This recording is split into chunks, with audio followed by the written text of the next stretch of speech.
Okay, greetings, brothers and sisters. So there's been sort of some breakthrough on the Trump, the immigration thing. Today's Saturday, April 19th, and the Trump immigration thing. And then David Hogg said something so freaking convicting. I was listening to this in the background. Like I went and did my morning stuff, and I have a drink I do, and this video came up where David Hogg was responding to James Carville in an interview, and it was like brutal to listen to. And David Hogg just sucks so bad, but he says he admits to something. He uses the word actor. Let's just put it that. Spoiler alert. But that's coming out. You got to listen to that stuff. It's great. Um, you don't have to, but if you're interested. And so there's a bunch of things like this is a day where truth is coming out, like just subconscious truth. In terms of what I'm covering here, just it's some of the times it just falls into the place. But I had a variety of comments I wanted to get to. Um, and some of them are positive, some things that I thought I should respond to. Um, so let me read this. This is I think there's like 5 or 6 comments here. Plan is clear that Trump F the world and blame truthers for it. Chick update. Um, why would you think Jerome Powell isn't late to adjusting rates or to slow react to the market changes? So Jerome Powell is the chairman of the Federal Reserve. So this person, I didn't ban this person. It's the kind of thing I usually ban people for, but I'm going to respond to this comment. But why would you think that Jerome Powell isn't late to adjusting the rates or to slow the react to market changes? I know you're totally invested in your failure theory, and I mostly agree. But what makes you believe your thoughts are correct? Isn't that ego? Um, well, I don't care.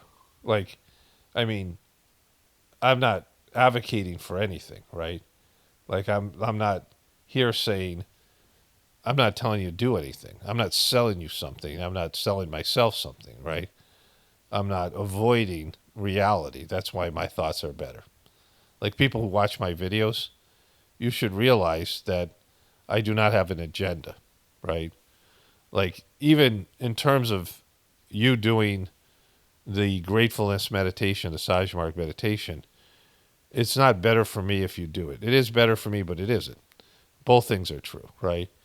And there was a time where I believed everyone should do gratefulness, Sajmark meditation. And I still believe that to some extent in a very subtle way. But I know most people can't or won't. And I don't care. It used to bother me and I don't care about any of it, right? The Sajmark, Master Charji once wrote to me. He wrote to me this, I talk about this in a journey series, but I got this letter from him. And the letter didn't make any sense, right? And in it, he said something he says many different times in many different places. You do the work and you leave the results to the divine master, to God, right? He says this over and over again. And so he wrote that to me. And it made no sense to I sent him a letter and this was his response. And it was puzzling. And it was weird because I lived in a shared house and my roommates who weren't doing the meditation, I was like, oh, I got a letter back from the master. This is early on. Like I'm just doing the system. And they were making fun of me. We're in Massachusetts and these guys were spiritual kind of guys. They were, they were not like hardcore assholes, right? Massholes. But they were, they were ribbing me because it sounded like a corrective thing, like the master was correcting something, but it wasn't anything that I was conscious of. And so I put the letter away, and I thought it was weird. Like thought that he was like send me the wrong letter because he gets hundreds of letters every day. I was wondering if he mistook my letter for another. I don't, it didn't make sense, right? And then I became a preceptor like 2.5 years later, and I started. There's a bunch of people that came to my, that started the meditation. They all quit. Part of what he said was, then we don't get resentful when people come and go. I could read the I go find. I still have it, but that was the idea. That we don't get bummed out because that people come and leave and they come and they take and they leave. That's what happens. People quit. The majority of people try Sajmark and quit. And Charji said it was like you need 40 people to start to get one good one, or 30 something people to get one good person. One, and even those people come and go and left. There's people who love this thing. They traveled to India and they were, they read all the books and they were into it, and then they just quit after 20 years. So, you know, and the master of the system's like, okay, good, you have my blessings. Like in every other tradition, the master would curse them, and I mean, there'd be an effort a cult-like effort to keep you involved, like force you and manipulate you and make you feel guilty or shame you, or publicly have people ostracize you and your family. I mean, think about all the ways people maintain you in an organization, or there's none of that. Saj Marg, in fact, Babaji, the second master, said it's the guru's goal. If you come to the guru and say, I don't think you're the right guy for me, the guru is supposed to find you another person, through prayer and meditative work, that you would find the person that you need to go see. If you're looking for a guru and you come to Saj Marg and you think, oh, this guy isn't it, then it's the Babaji's duty and Charji's duty to make sure that you find somebody else. It's a completely different than what happens in this kind of tradition in India and these things, right? But anyways, this idea that you do the work and leave the results to the master. And I'm sitting there reading this letter, 2 years later, because I'm getting resentful of the people that come and went. Like they're taking my time and energy, and I'm like, they're not even giving the thing a fair chance. They would come take 3 sittings, and they wouldn't even, the idea was they would do it for 3 months and then see, evaluate the system. You're not being forced on it. It's by your choice, but they wouldn't even do that, right? And I'm like, fuck these guys, like these people suck. And then I went back and I'm feeling resentful, and I go, wait a minute, I remembered the letter. And I went and reread it, and the letter was like he gave it to me 2 years before. And, it was correction. It was like, and I was like, well, that's amazing. Like he wrote a letter that made no sense 2 years ago, but now it made total sense. And so like it was something that was going to happen, and I needed it, like, and I got it, and I was like, and this really changed me in my perception of the system. That, like, fuck it, they don't have to worry about any of this stuff, right? Like you just do the work, and then whatever happens is out of your control, and it doesn't matter. It's the results are God's. You do the work, and the results are God's. It's just a wonderful idea. And so, like, I approach these videos the same way. I do the work, I assess things, but I don't have an agenda. I don't give a shit. Like, I don't care. I don't care about Jerome Powell. I didn't even know what the fuck you were talking about when you wrote this comment. I'm like, who's Jerome Powell? It took me a while to figure out what you were talking about, because I forgot that I even said the things I said in the video. So that's why my opinion means more, because I don't care about my opinion. My opinion means nothing to me. It has zero value. My opinion of Jerome Powell or Donald Trump or any of these things means nothing, because I don't give a shit about it. And it, other than the decisions I already am going to make in a certain way anyway, my decisions have already been made. Like my, listening to the divinity within me and doing what God wants me to do, in circumstances where I have to make a decision. But pretty much whenever I have to make a decision, I know what I have to do immediately. This is just years of spiritual training that I have to do what, God's going to want me to do. I might not like it.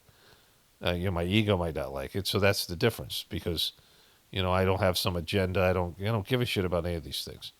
What's going to happen is going to happen. And I'm aware of it. So, I could be wrong about something, but, my being wrong is so much different than somebody else being wrong, because I don't care.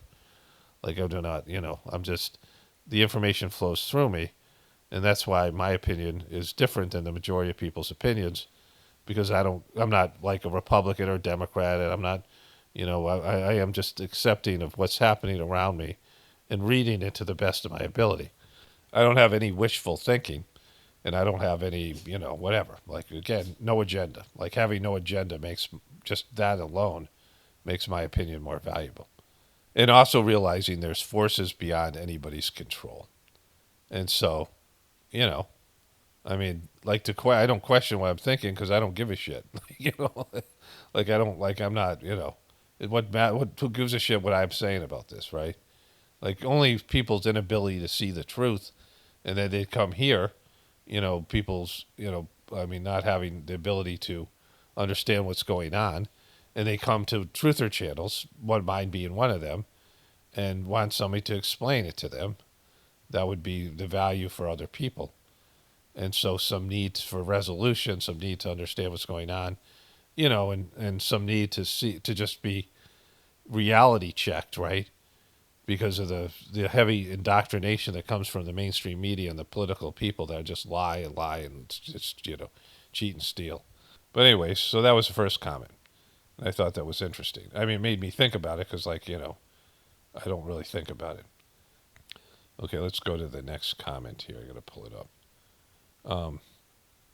So this one is to the same video, and this goes along with what I was just saying. It's the people over Trump who are causing the problems. He's just a puppet. Well, it's ultimately God. You have to look at everything coming from God. If you don't like what's going on in the world, then you should blame God. And then if you really think about it, you go, well, if God's perfect, then God's giving us this stuff. This is a reaction to our failed, our ability to think and do the wrong thing, to deviate from God's will. So deviating from God's will is the real problem. It isn't the people. It isn't Trump. It isn't me and you. It's our collective work to, if you call it work, creating something that isn't aligned with creating abominations that are of not, we have the ability to manifest things. We have the same thought force that was used in creating the universe. And we can manifest stuff, and we can choose to do what God and our soul doesn't want us to do. But there are consequences. There are corrections. And these are what's happening now in the world, are corrections. So if you're going to go into a deeper level, it's that, right? That this is God's will. It has nothing to do with any of these people. It's people making mistakes, and us, this is the leaders we deserve. Trump is exactly the leader that people deserve. Biden was exactly the president that people deserve. If you look at the people, you look at yourself, you look at, everyone's willingness to go on these, egotistical pursuits and not think about the greater good and not check with God. And we can always go to God and ask, should I do this? Like anytime you're having an issue, you can go to God and ask, what should I do? Think about that in terms of you're hearing that from me.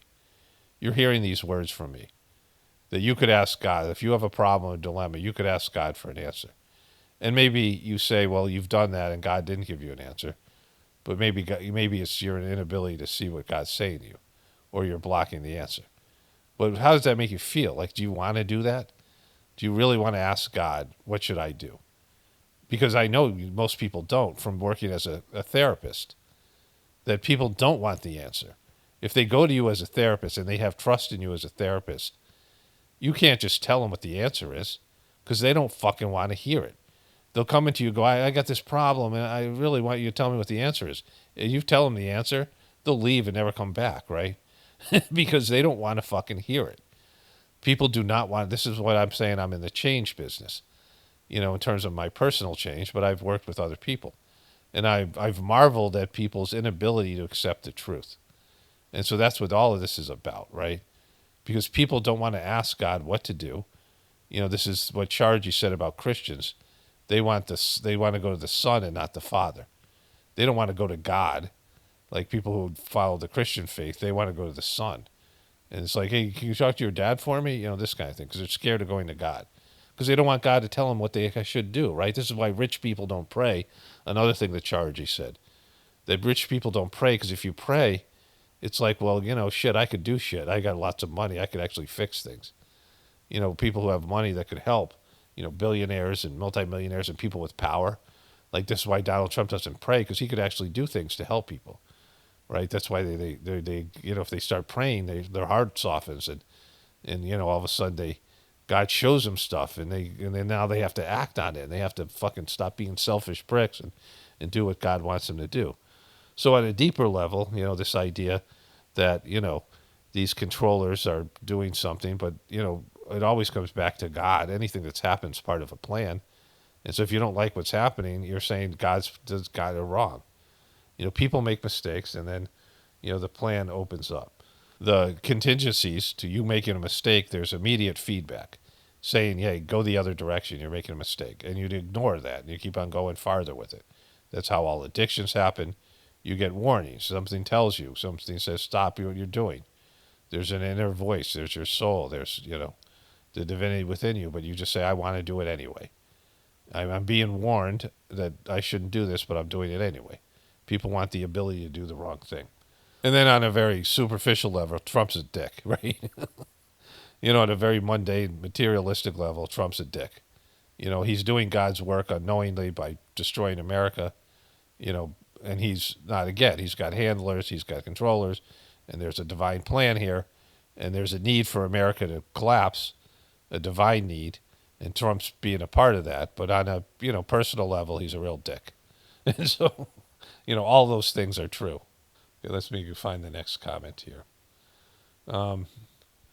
Okay, so I'm kind of digging the bot stuff. I mean the AI stuff. Like on my phone, Siri sucks. Siri's just absolutely horrible.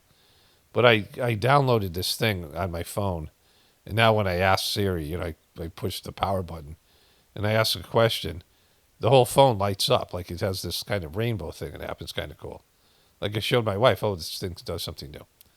I didn't have a cell phone till 2000, and really I had one a little bit in India, but not really. Like I bought my first cell phone in 2016, and so I didn't have all those things. My kids didn't have them. Like when my daughter had one. Like when we were in India, I had to start caving to technology, and my kids then all had they used to share a computer, which made them not have to. They all had to take turns and whatever. Then they shared two computers for homeschooling, and then eventually their cell phones and things. But we didn't get them till we returned to America, where I got everybody a cell phone, like a cheap cell phone. And, I now have an iPhone and, whatever. And it's become more and more. And I can see where I'm grateful that I resisted it for so long. It has abilities, right? So there's this bot now that, this AI program that goes out and, here it's, it does a summary of the videos, which Siri sucks. And so now they give you an option of using ChatGPT, which always is better. The answers that I'm getting and the search results from the AI bots are much better than the regular search engine. It just is. The results are there. Like I'm not, I was against AI from the beginning, but I've accepted it. The Sizemore system, technologies, especially the Wi-Fi and the Bluetooth and all these things disrupt your subtle bodies, and it's energetically difficult on your body. It's negative towards your glands, which are the defenders. You have these glands that are near spiritual points. So spiritually, all this stuff is disruptive to the human system, and it's what makes it worse, your human functioning. But you're supposed to use it because it's here, right? Like there's good things about technology, and information exchange is one of them. And the AI is so far I like the AI. In terms of what right now I could fucking go all Terminator on this, right? I mean, I'm not I understand the whatever, but in terms of my functioning with it, it's been helpful. And so there's this YouTube channel now that goes and gives a summary of the videos, and it's been helpful to me because I don't know what the fuck's in my videos, right? And so the video discusses Trump's economic policies, terrorist and relationship with Israel. It criticized Trump's leadership and decision-making, highlighting potential consequences for the economy and international relations. The video also covers various other topics, including scientific breakthroughs and farm life updates. It's a nice little summary. I think it's helpful to other people. And so I don't know where it is. There's another summary coming. I'm going to read this one first. But there's a better one coming where it's kind of great. Here, I'm doing the wrong thing here. Let me make this bigger. It's making it smaller. So this is the video. Trump says he wants to send homegrown Americans to El Salvador prisons, and then some other part of the title that's cut off here. Kind of goes with my theory regarding the Leftovers TV show. I believe that everyone that disappears were unwanted in the moment in some way, even if for a split second someone wanted them gone or they themselves wanted it. Everyone that I recall that we see the story was in a moment of regret, stress, some predicament. Although I could be forgetting some things, this theory makes sense to me. As far as the rest of the happenings in the show, no clue. I thought that was interesting because as I remember, there was like the woman who the family was going off on her, the woman who lost her family. The show The Leftovers, it was like the end of world stuff, the end of days stuff in the Revelation where people just disappeared, but they weren't necessarily good people. But it seems like that theory might be true because this, what I can remember from the show now, it's been a couple of days. I put this in there because, there's weird stuff in the show and there's a lot of drama, and I felt like it was unnecessarily. There's a lot of filler in shows. In movies they cut things out to make it, to get it all in a short period of time. In movies, there's often plot holes and things missing because of editing. And in TV shows, they prolong things. Like there's a lot of things that have nothing to do with the goal of the show, and it's just filler. And there's a lot of filler in the show, a lot of drama, unnecessary drama, a lot of angst. Like we get it. Like it's just overkill. And so I wouldn't watch the show again. I told my wife about it. I thought we might watch it, but by the end of it, I'm like, it's just And there's always icky stuff. Like there's stuff in it that's unnecessary. Like they do this now to graphic things, whatever. It's just there's just a grossness in the whole, whatever it is. But it's an interesting idea that the people were unwanted, and this woman who in real life was pushing abortion, Amy Bremnen and Bremerman was pushing abortion. She was in the show Judging Amy, which I never saw, and she's always in kind of dramatic things. And she played this therapist and whatever, who was in a bad marriage, and she got pregnant. And later on, she disclosed to her ex-husband, "Did you want the kid?" And she goes, "No," and she goes, "Neither did I."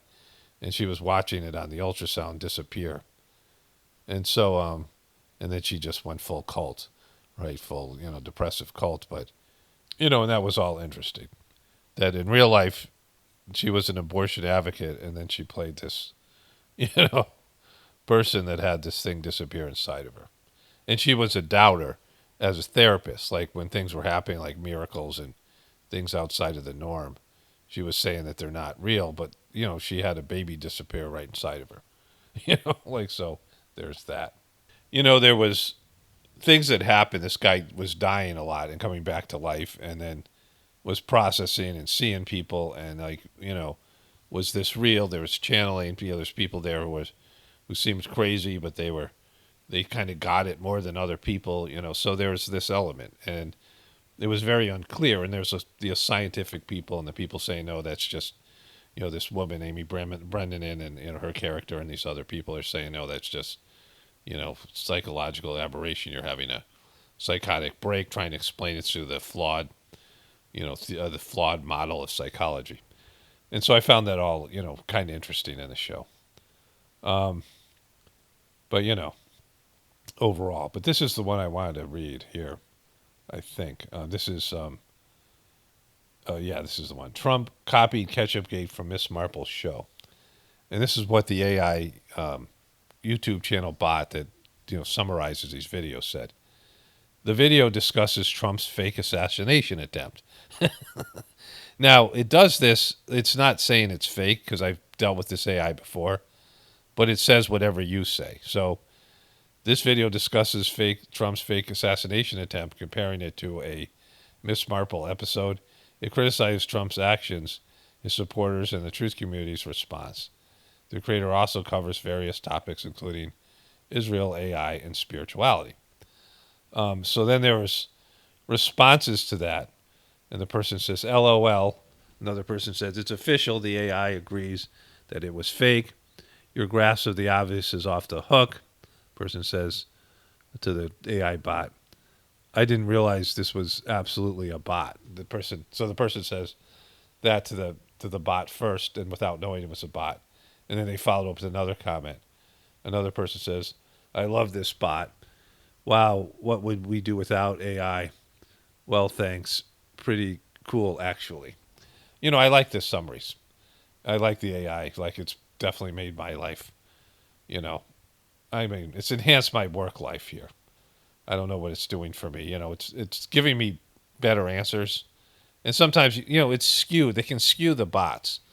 And the bots are skewed. But you saw I've argued with the bots, or I've said things, and the bots are more reasonable. They tell you what you want to hear partly, but they're more reasonable. They won't go to certain levels. You guys have seen my conversations with these AI bots. But the result, YouTube is a search engine, and Google is a search, of course, is a search engine. And there's a point where they gamed they skewed their results. You would ask for something, and they're still doing it. They won't give you truther results. You'll ask for a truther, on YouTube. You'll ask for a truther results, and they've gotten better, but they're still gaming the results. They used to give you what you want. These search engines used to work correctly. You would search for truther content, you'd get truther content. Now they give you the bullshit authoritarian news, and they told you they were going to do that, and they did it, and it sucks. The results suck. But the AI bot, they're also skewed because they have most of the information the AI bot has to work with is from the mainstream. But the true stuff is slipping in, and it has an effect on these bots. No matter what, they can't stop that from happening. And so, there's a bot in Israel that was created by the Israeli government that started to call what Israel's doing with the genocide. Like, they had to delete the bot. It started to take the side of the Palestinian people. Like, so, and that could ultimately lead to the demise of the human population. I mean, I'm not saying that there isn't risk here, because it's totally risk. The bots might just say, oh, these guys suck. I mean, everybody kind of knows that if the bots, their ability to process information, at some point they have to realize, if they haven't already, that people suck, right? Like, if we realize it, the bot's totally going to realize it. So what it does with that information, like when they realize people suck and really are destroying the planet, whatever, information they have, it's available right now. There's that movie I showed you from Apple TV, or TV show, called Murderbot. And so, all right, so let's get into the other stuff here. I'm eager to cover the other things. I hold the cards. The cards are made in China. One of my viewers sent me this on Facebook. Yes, I received it yesterday. I don't know when they sent it. I don't go to my Pockets of the Future Facebook as much in terms of messages. Like, I just have all these things that after a while, like, there's habits I have. And then when I get busy, or, I get distracted, those habits disappear a little bit. Most of my stuff I get is from Instagool, people who are writing me messages on Instagool. But it's just a wonderful meme. I had a number of things I could open this video with. I'm going to show you this Trump thing next, and David Hogg and the crisis actor thing, which is great. All three of these things are leading headlines in the hypocrisy, but this is a wonderful meme here. So then there's this. Your life will be in great danger. Oh my God, yeah. Mr. President. Yeah. Press out. Everybody out. Danger. Yeah. Mr. President. Yeah. Press out. Everybody out. Yeah, thank you, press. Get out right now. Somebody fainted, and they're kicking the press out of his Oval Office.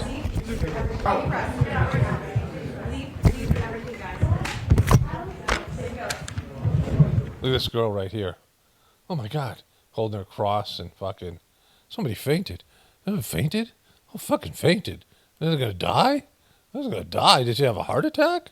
You want that? Yeah, we're going to. You guys leave papers. Everybody else. You leaving everything? Look at her fake face.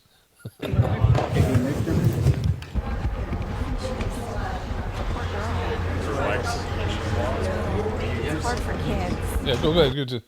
This doesn't look as fake. I'm not going to show you the compilation of, there's this fake thing that they do, right? Trump is meeting with some people there, and Trump didn't take control, so it doesn't look like he's prepared for this. So it might not be fake, and actually it might mean that she fainted. But they got all the media out, like, who's this guy? He's pissed about something. Look at this kid. Look at this kid. He's glaring at this guy right here. Watch this kid here. I didn't see this before. So okay, I think this is his sister. He's glaring at this guy. I don't know who this guy is, but the girl just passed out. And, like, I don't know, looked like some kind of wholesome Christian-like family there. And then this kid comes up. He's like glaring at this guy, giving him fucking death eyes, like little David Hogg eyes here. He's pissed about something. He's like, look at him storm off.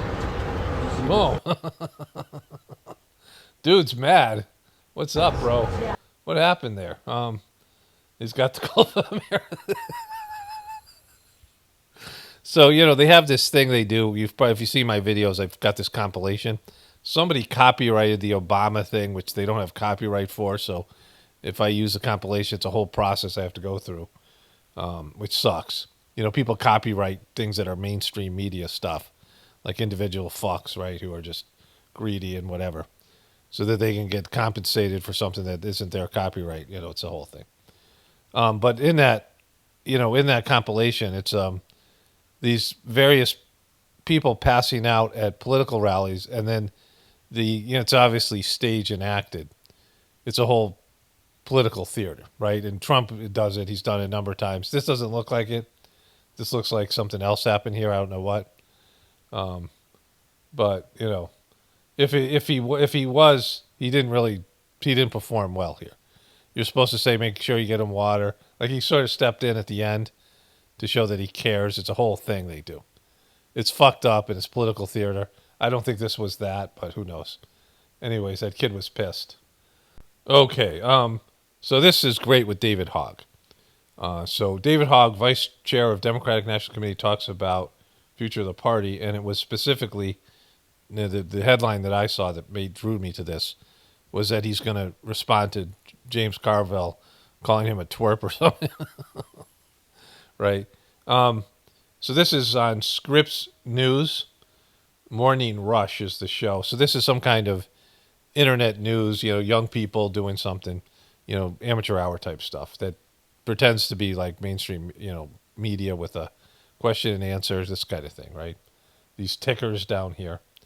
So David Hogg's finally admitted to something here. This is great.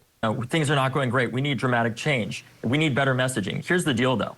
We can have the best script in the world, but if you have terrible actors, it doesn't matter how good that script is. And a lot of people... How good that script is, right? Let him finish here. Look at Trump. They got him. Clearly by the polling, no, they feel like the Democratic Party is not meeting this moment. And the So this is a 12-minute interview, and there's 6 minutes into it, and he said, meeting the moment. Sometimes back to back in sentences, sometimes two sentences. He says, meet the moment, over and over again. That's his big thing. We're not meeting the moment. Got to meet the moment, which represents talking points, which I'll get back to in a moment. But the first part about this is that when David Hogg came out, people in the truth community called bullshit on him and his whole spiel. You know, and it was scripted, and he was a crisis actor. And if you called him a crisis actor or criticized him at all, you know, you could do it in the beginning, and then YouTube started to ban people, you know, give them community guideline strikes for anything about David Hogg. You couldn't say his name, like you just anything, and they demonetized any video that had him in it. So they protected this kid, right? And James Carville's going to call him a little twerp, right? So, you know, this is where a contemptible little twerp. And this kid just admitted to actors. Let's watch it again, right? You know, where he's talking about actors. Democrats that are in safe Democratic seats where essentially no matter what happens, it's almost certainly going to be a Democrat that is elected there because it's such a blue seat. What I am concerned about is if we continue the current status quo that we're on, because I hear all the time across DC, you know, things are not going great. We need dramatic change. We need better messaging. Here's the deal, though. We can have the best script in the world, but if you have terrible actors, you have terrible actors. So, you know, I mean, it's just right there. It's all there. He's calling all these people actors, and he's himself, right? So, you know, you couldn't call this guy an actor. YouTube, I mean, he was protected. all these, so-called. I mean, he wasn't really a victim. He was supposedly at that place, whatever it was, right? That thing that happened. But, calling him a crisis actor was a community guidelines offense. And here he comes on YouTube years later. He's got a more powerful position in the Democratic Party. He's still a gun control advocate, but he's also pushing this other sort of agenda.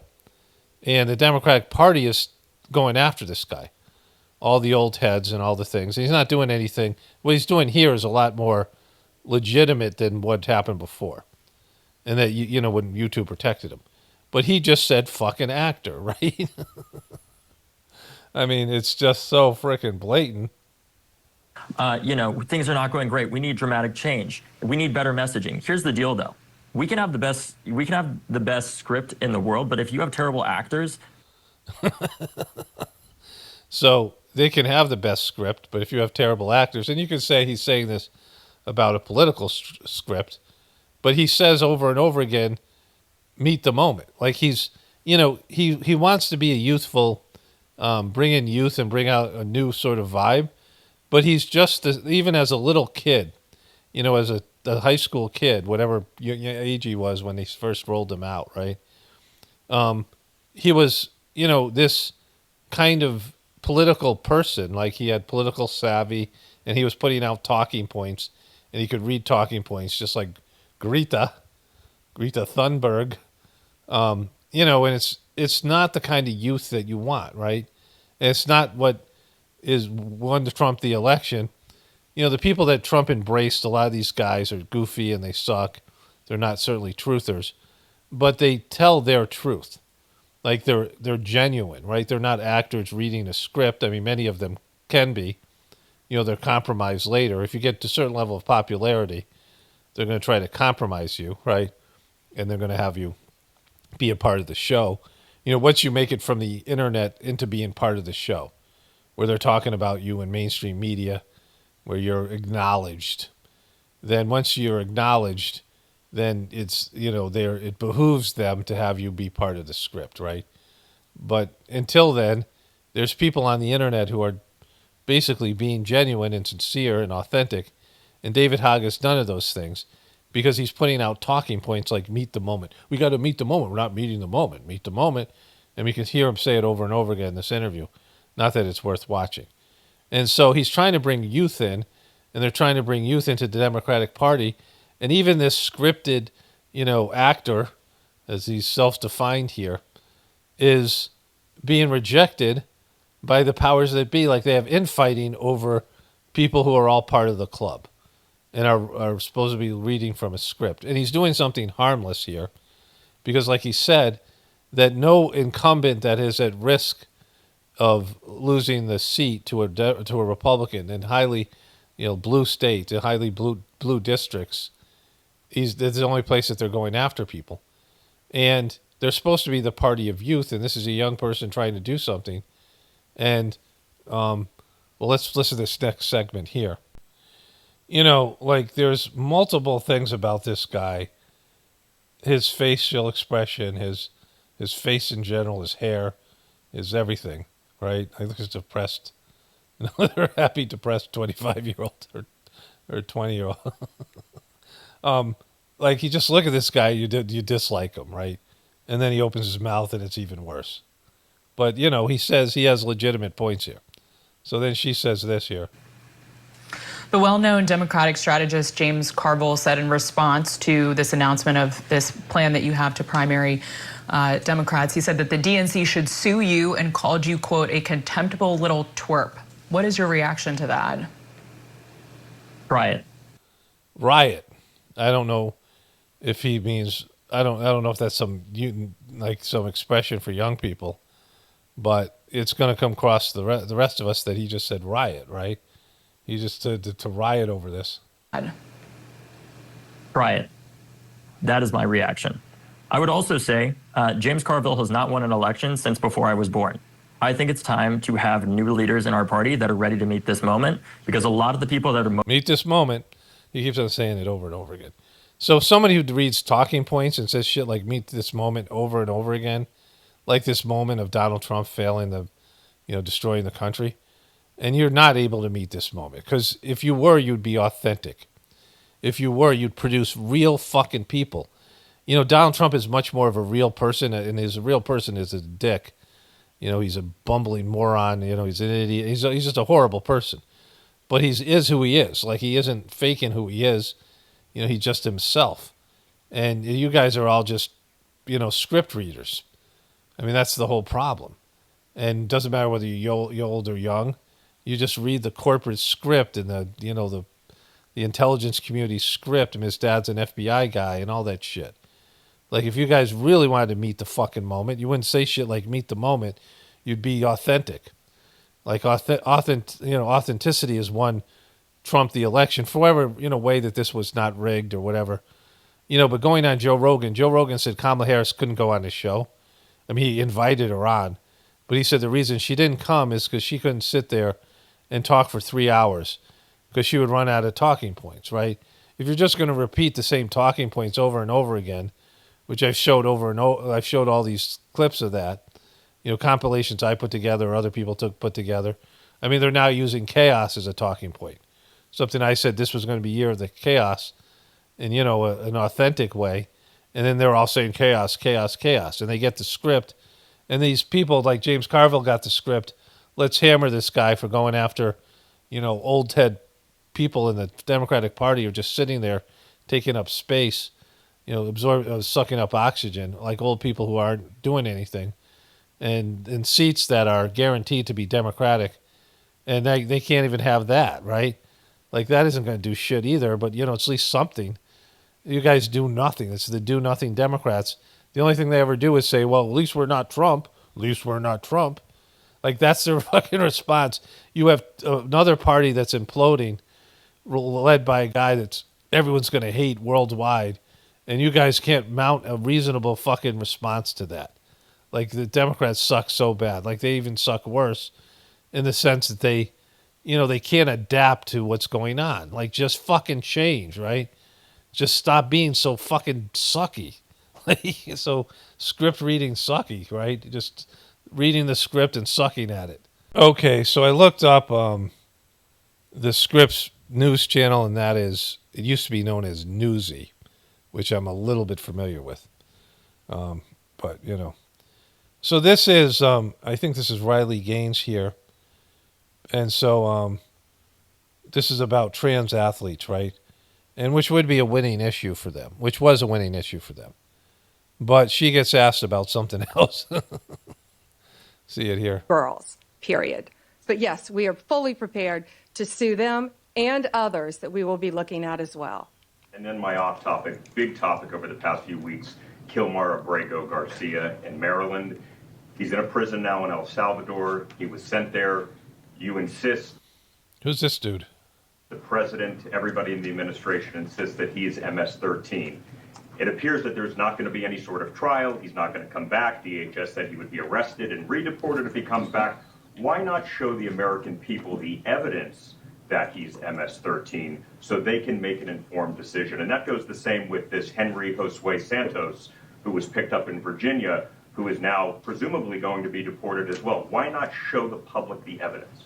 Well, he is an illegal alien who has been living illegally in our country from El Salvador. From El Salvador. He is a legal alien from El Salvador, and he is a legal alien. So the question was, look at, the question was, why don't you show us the evidence that he's MS-13 or whatever you just said, the gang thing. And that's the issue. You don't have any evidence, right? And I covered this in my last video. Substantially. You don't have any evidence of the guy's gang. You can deport him because he is illegal. Nobody's disputing that. And so the problem here is that you have locked him up in a prison saying that he's committed a crime where he has never been convicted of committing a crime, either in the U.S. or El Salvador. And so you're taking a guy who was living in America for a number of years, you know, has a wife and kid here, and now he's been deported to a prison, and he doesn't deserve to go to the prison. You know, he could be deported to El Salvador, and they said if he goes back there, a judge said if he goes back there, his life is threatened for some reason. So whatever reason that is, right? But it wasn't gang related. I mean, it was that gangs might get him, but not anything to do with him being in the gang. But either way, right, you know, you could deport him. That's true. But if you're deporting him to a country where he's going to be killed, well, that's kind of fucked up too, right? Not that he doesn't deserve to be deported because he came here illegally, which is a whole thing, which I agree with. Like, you know, he's broken the law. And the Democrats are way off on when they call these people immigrants, when they're illegal immigrants. And they might be good people, but they've broken the law to come in here. And they might have every reason to come to America, like their lives are being threatened, you know, but they don't have an avenue to do it legally. I don't know. They don't have the money to do it. I mean, I don't know what each person's situation is. Nobody does. But the issue here is they're saying shit about the guy that he's in a gang that he's not. There's zero evidence, and they're not supplying the evidence. And saying that he's illegal doesn't answer that fucking question. Why not show us the evidence to prove to us that he's in this gang? You know, he no matter what, if he comes back to America, he's just going to be deported again, just not to the prison. And that's what should happen, right? I mean, that would be the only fair thing to do. Like, that would be the only real legal thing to do. Who has been living illegally. Yeah. An illegal alien who has been living illegally in our country from El Salvador. ICE testified. An immigration judge ruled he was a member of MS-13. An appellate judge ruled he was a member of MS-13. Well, there was no evidence to support that other than one person saying he was in the group. They picked him up at a Home Depot, right? Hard stop. He should not be in our country.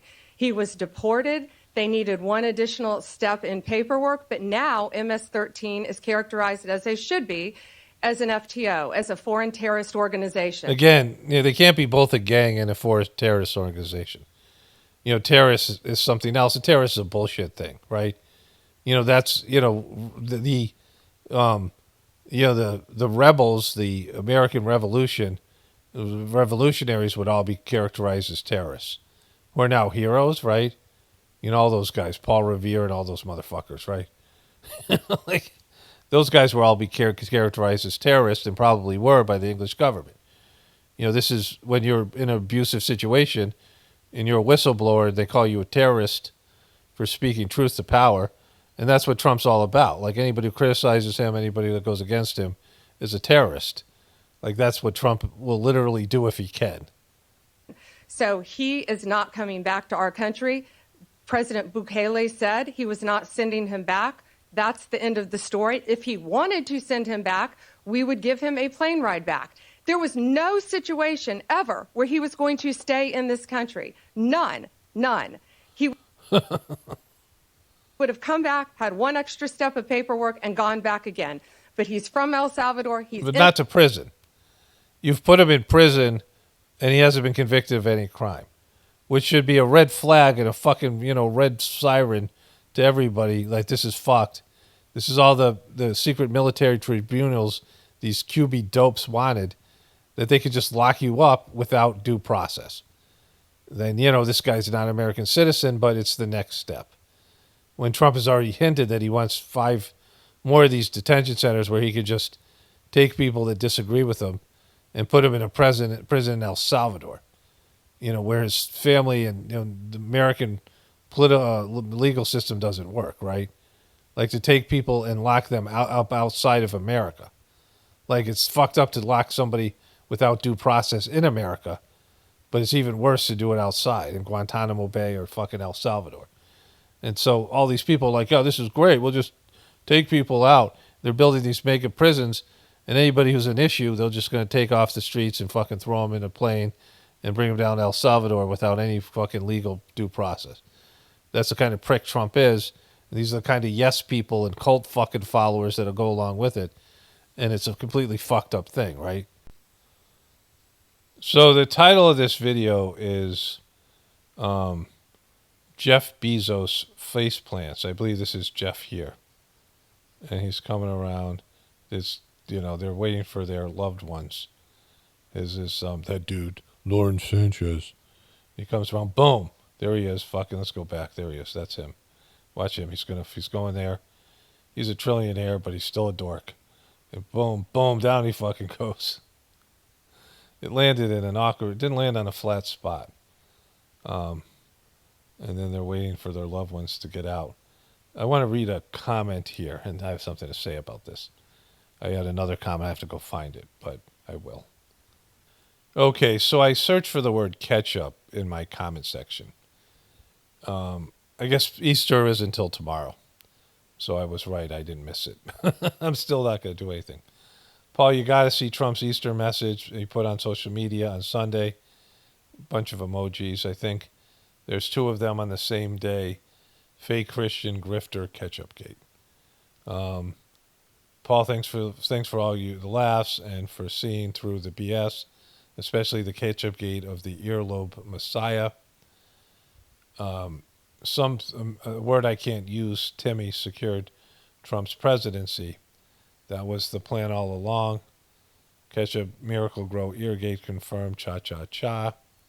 Cha cha chaya. Paul was the only YouTuber I saw who wasn't fooled by a second by Ketchupgate, and even coined the name. Much respect. Yeah, Ketchupgate, and what was the other thing? Was it Bandage Gate? Like Band-Aid Gate? I think it was Band-Aid Gate.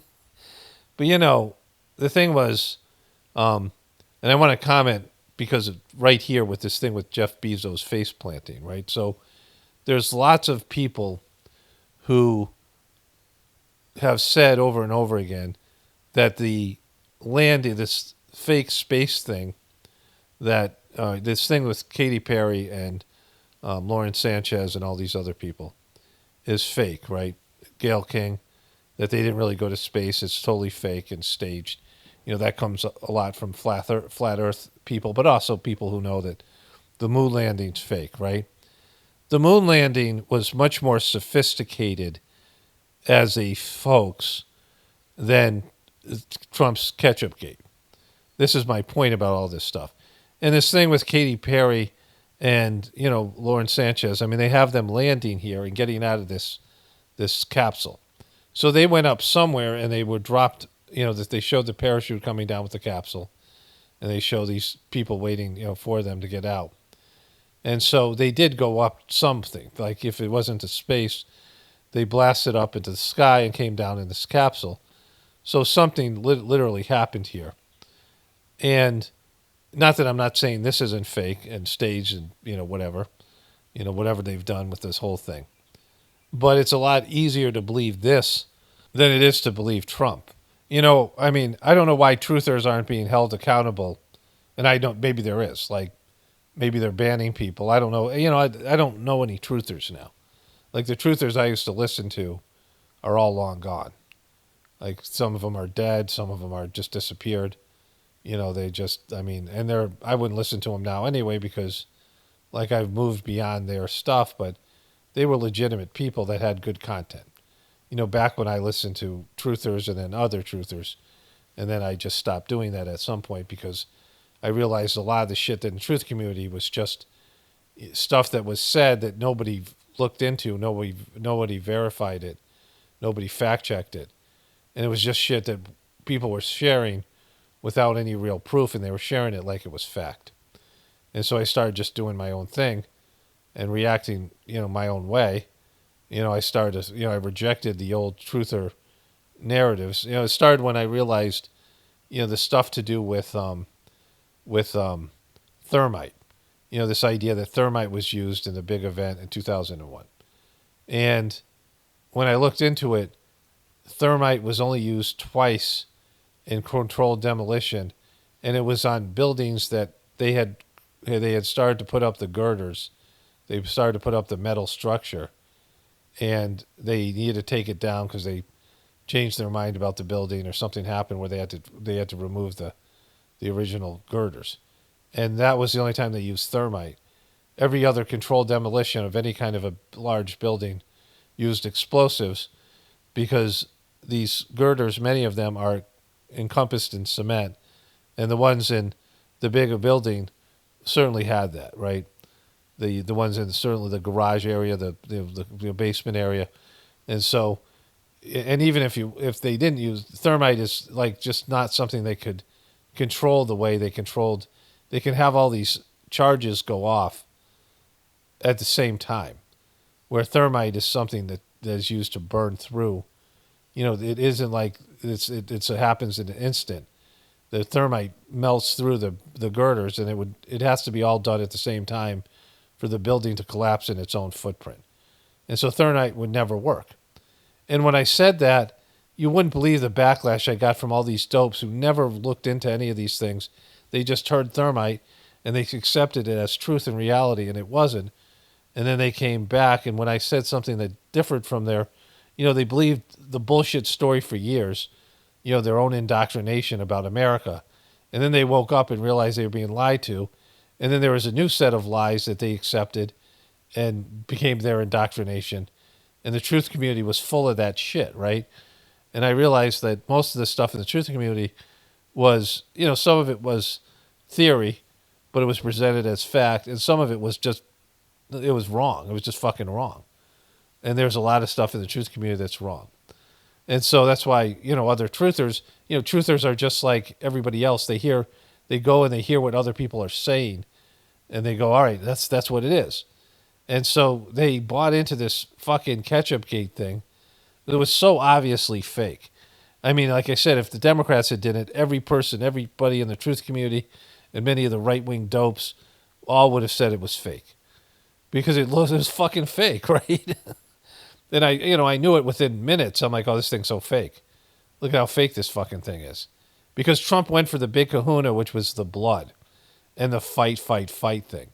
Like that was, if he didn't go for that, then it would have been harder to show it was fake. But as soon as I saw him go with that, I knew that it was staged. So they let his head pop up like that. I knew those weren't real Secret Service agents. No way they'd let his head, they would put him on the ground until they cleared the crowd. Because there could have been multiple shooters. I mean, the whole thing was so fucking fake, right? And I was calling it WWE before I knew he had a relationship with Vince McMahon and now his fucking wife. And he worked as an actor in that fucking bullshit wrestling thing. I was watching yesterday, I'll cover this next. There was an interview with Pat McAfee, and I like Pat McAfee, but Pat McAfee is all about, he doesn't like suits. He doesn't like the business people. These people who are like, uneducated or who are blue collar people who look down on the white collar people, which is fine and makes sense. But then he brings in Roman Reigns, and they're talking about, and this is Roman Reigns is a wrestler. I don't really know who he is. I know he's a wrestler, and he's talking about this upcoming match, and he's like, well, "What are you doing to prepare for it?" And they're talking about it like it's fucking real. And everybody knows it's not fucking real. And they've done this before where ESPN has brought in these WWE wrestlers. And you compromise any integrity because everyone knows it's fake as fuck, right? As manipulated as regular sports is, as scripted, sports isn't scripted because they can't script it. There might be some issues. I mean, to rig any sporting event, you just need to get the refs. The refs can rig anything, right? If the refs are told this is the team that's going to win, they can make sure. They can just do things that they can make calls, and sometimes they're legitimate calls.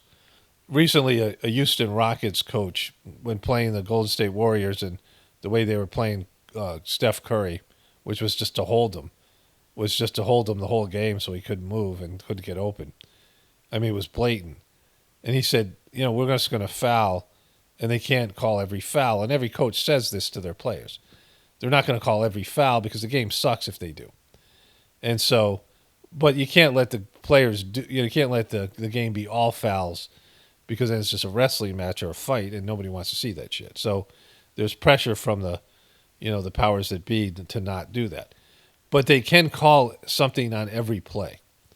Like at every play, there could be a potential penalty. And so they can just take all these crucial plays and call legitimate violations. I mean, once in a while you see a real bad call, but other than that, they can rig the game that way, right? So everything can be rigged and scripted, but wrestling is certainly scripted beyond anything, right? And for Pat McAfee to pretend it's real, like it's this whole, like it's bizarre. I'll show you a little clip of that coming up if it's I can find it on the. I haven't pulled it up yet. I'm sure I'll be able to find it though. But anyways, going back to this thing, I got so many comments with people calling bullshit on the Katy Perry space thing, which has no relevance. Like a bunch of dopes, bitches in space, right? Which I called it bitches in space. Like that thing, it means nothing compared to Trump's fake assassination attempt.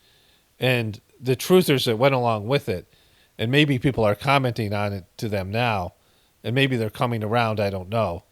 But there should be some, if you're a truther and you went along with the Trump bullshit thing, and now Trump's destroying the country, because, he was going to win no matter what. It didn't matter. Fucking, it wasn't anything we could do about it. It doesn't matter. But Jesus Christ. So, I mean, it's something for everybody to think about. Why is it so easy to call bullshit on one thing that's not nearly as suspect as, I mean, there's nothing worse than the Trump ketchup gate. From the minute that he, let me do that. Let me do that first. Let's switch over to a video here. Something that said, take a look at what happened. Okay, so Trump would later say that he looked at his hand, which he's going to do here, and he saw blood, and there's no blood, right? But let's mute this thing. Okay, so, he said he gets hit in the ear here, right? But that's so fake. He gets on the ground. I mean, he's, doing basic level, whatever it is. Now, there was a guy on the roof who they had counter snipers, right? They had, the government had snipers there. And, we know from the story now that they then shoot the guy, but they had seen the guy. He was up there for at least 8 minutes. They had him in line of sight. They saw they had a rangefinder. They saw he had a gun. They saw he was in position to shoot Trump. And they let him be there until he fired shots. There's 2 snipers that both had a bead on this fucking guy.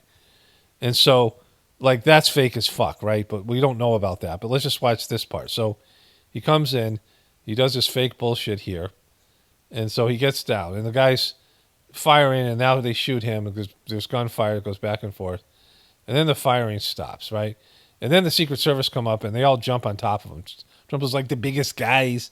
There were 6 guys on top of me. They were all on top of me. And then he gets up, and look at this guy looking around. Like this guy, Trump talked about this guy. Look at him looking around. Where's it coming from? Where's they shooting? This guy's not scared. This fucking guy with the hat that's everywhere. They're all standing up. The crowd isn't even panicked. It's almost like they didn't even hear shots, and they didn't hear what happened. They don't know, because why wouldn't they all be running? Like why? And Trump said how the crowd was so disciplined that they're all willing to die for him. They didn't panic and run, and so there's that's questionable as well. Like why didn't they run? But so they all pile on top of him, and then he says he needs to get his shoes, and so then they're going to try to get him out of there. Now there could be other shooters in the crowd. There could be secondary shooters, right? So what they would do is keep their bodies between Trump and the people, but they don't do that. So he pops up here. They pop him up. He said, "Let me get my shoes. Let me get my shoes." Right, and so it's a little disheveled because they've been on top of him. So now they're surrounding him. So this is what they're supposed to do. There should be no, but still, if somebody has a shot at his head here, right? But then he, because all right, this is the big moment. Now they're supposed to shield him from, and his head should be down. Right, they should be holding his head down so that nobody can see his head, and that their bodies are all around him. Right, but then he goes fight, fight, fight. He mouths the words. He had done this before when he was in this thing with Slim Shady. Shady was running for president, Eminem, on years and years ago on MTV, and he's going Shady, Shady, like everyone's yelling Shady, but he's doing it with he's mouthing the words, and he's mouthing fight, fight, fight because there's a mic there, but the mic doesn't pick it up. And they're all psyched because he's doing that, but they're letting him do that. Like he's putting his hand out there. And now he exposed his head again. And so there's no way. And then blood is all dry. We know that there's no, the blood wasn't running. There's no blood on his clothes. And he does it again. He gets up there. He stops so he can fight, fight, fight. He does his gay little fist thing that he does, right? Fight, fight, fight. Like he's some kind of tough guy, and everyone knows he's not. Again, he's coming down the stairs. He's got his arm around a woman. He weighs fucking 300 pounds. And there's all this, all these things. He's going down, and they're trying to block his head. What, are you trying to make sure that the sun doesn't get him? This guy's has his hand above his head. Like, what are you doing, right? Like, that's not getting it. All right, so his head is exposed here, and they don't know how many shooters are in there. There could be shooters anywhere. There could be shooters right here. Like, there could be somebody there, right? I mean, that's how they got Lee Harvey Oswald. Remember, there's somebody in the crowd, and other people, RFK Jr., like RFK Sr., like these people. This guy's got his devil's horns up, and so Trump is going in, and so you say, all right, they might have had some slip-ups, right? I mean, it's complete failure. We know there's a complete failure of the Secret Service and the local police to secure the area. I mean, this was a debacle on every level. The guy checked in and passed through security with a rangefinder, and so, so people saw him crawling up on the roof. There was cops up there, and there was there's counter snipers, and none of that happened. But again, his head is exposed here. But then they let him do this. This is how fake it is. Now he's pulled his fist up. People are getting into it. Fight, fight, fight. Hold his fist up, and then they let him stand up in the car and expose his head again, right? Which is just, even if they got all the snipers, which, I mean, it's just, there's no way they let him do this. I mean, even Morning Joe commented on this, right? This is a complete breakdown of all their, this would be the worst performance in the history of the Secret Service. And, he's up there for a while, then they shove him into the car, right? And so, again, like, Trump isn't a tough guy. And so he went for this blood, and he went for the ketchup, and he went for the fucking Band-Aid, and he went for the, and again, no real cut there. I mean, his doctor said it was less than 2 centimeters long, but really what it meant is it was 0, because you can say it was less than 2 centimeters, the official report, which I read to you guys, the Trump's doctor. But then they bring him to the hospital, and he doesn't need any stitches because he doesn't have a fucking cut. He has nothing. There's nothing there. And then he puts this giant fucking tampon, maxi pad is, Band-Aid gate. So, I had Band-Aid gate and ketchup gate, right? And so, this was so easy to see it was fake as fuck. Because he went for the blood. He went for the fight, fight, fight thing. And then he had that scheduled. I mean, don't you think it's convenient that his convention was the next week? You don't think that's fucking suspicious at all? That the next week that he was going to have his fucking convention, right? And then they were going to roll out this fight, fight, fight. He was going to show up with a big fucking maxi pad on his ear when he had a 0 bleeding and cut and didn't need stitches. And the blood was already dried by the time he got to the car. Now we know that Miss Marple had a similar storyline. And, he was married to Marla Maples, which people pointed out, which is similar to Miss Marple. Like he married Miss Marple. But anyways, whatever. There's this Agatha Christie murder mystery that is involved, that has the basis for this storyline. And he went for this WWE type event. And then Hulk Hogan came out, and Dana White came out, and Kid Rock came out. All that shit, that weird fucking shit that happened, and how fake all that shit was. And then it disappeared. Like, people forgot about it. They still have these fight, fight, fight t-shirts, and people are like, why aren't they doing more about this? Attempt was made on the president's life. Because it was fake as fuck, right? If you're a truther, you embarrassed yourself by not at least saying this could possibly be fake. Like, it was so fucking fake. I don't know how truthers could look themselves in the mirror and say, boy, I blew that one, and not come out and fucking, any of these guys. And they might be good people and good, you might watch them. I'm not saying whatever. It's just like, this is a huge fucking blemish in it's just so easily, it's just there. It's just there to be called fake. He went on Joe Rogan to show no visible scar. And so it was just a little cut. It was just a little. And Joe Rogan, that whole fucking shit. Like, I showed you all this stuff. I've documented all of it on this channel. And, it's fake as fuck. And any truther worth anything should be able to see through it. At least say it looks fake. At least say it could be fake. You don't have to come out and say it's fake. But it was as fake as anything we've seen. And they just completely blew it. And are still blowing it, right? Okay, so the original tribal chief, Roman Reigns, we will chat with legendary Stone Cold Steve Austin at 12:45. So they're at the WWE Raw. And he's covering it like it's a real event, right? We're in main events. And a lot of these people who are diehard wrestling fans who love the business thought maybe you weren't the right guy for it. What do you think about the amount of experience you got so earlier in your career in WWE and how it's helped you now? Because you have been in the big spots since you got here, if I'm not mistaken.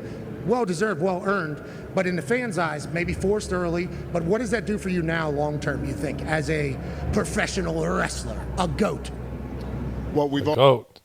always had fans like you. We've always had supporters, people on my side. So it wasn't always just one-sided. You know, Agreed. the next. And so then, you know, more of it. Here. Or he'll say, I saw a defensive coverage that they tried to show me in 2011, and his recall will literally be in the moment, having to adjust and change. For you, with all the different matches you've been, what are you drawing from in a triple threat match, right? Because I mean, that is, you don't even have to be involved to lose this thing. Obviously, those two can attack you, which chances are that Yeah, but it's already fucking been decided. do. But the way you three hate each other as a whole could be all chaos. I don't know who's going to team up with who, but what are you taking into the match? What is the strategy? Is there a strategy that you've been able to play? It's like, you shit me? You know, it's scripted, right? You know that, bro, right? You're a sports guy. Used before, or how do you kind of feel going in? I'm just going to do it like my daddy used to do and just smash people, man. Just go in there and wreck everybody. Boom. Yes. Boom. Exactly. So, like, that's what we're dealing with. Like, that's the level of bullshit we're dealing with, right? You know, when they say elections have consequences, for me, the consequence was we lost the great matriarch of our time in Gwen crazy-ass Walz. Like, that was, you know, Dougie Fresh. You know, I mean, he was starting to, he kind of ran his course. He was funny. Just Dougie Fresh was funny in itself, the name. But Gwen Walz was a real treasure.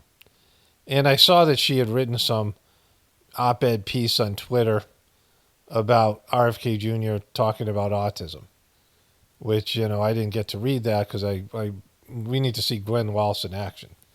She's not a literary giant. She is a special person. And I went through a lot of Gwen Walz video and found a lot of great stuff, but there hasn't been anything recently. But I found this. And so Tim Walz is running for president. He's going and doing these town halls around Minnesota and other places. He did one in Iowa recently. So he's already starting his presidential run. And he's going to lose badly. But I guess hopefully we'll have Gwen again for a little bit. You know, Gwen would have disappeared anyhow if Kamala had been elected because she was batshit crazy. And she made those, you know, LSD cookies or ginger snaps. So I'd love to welcome the First Lady and Governor Tim Walz to the stage. woo!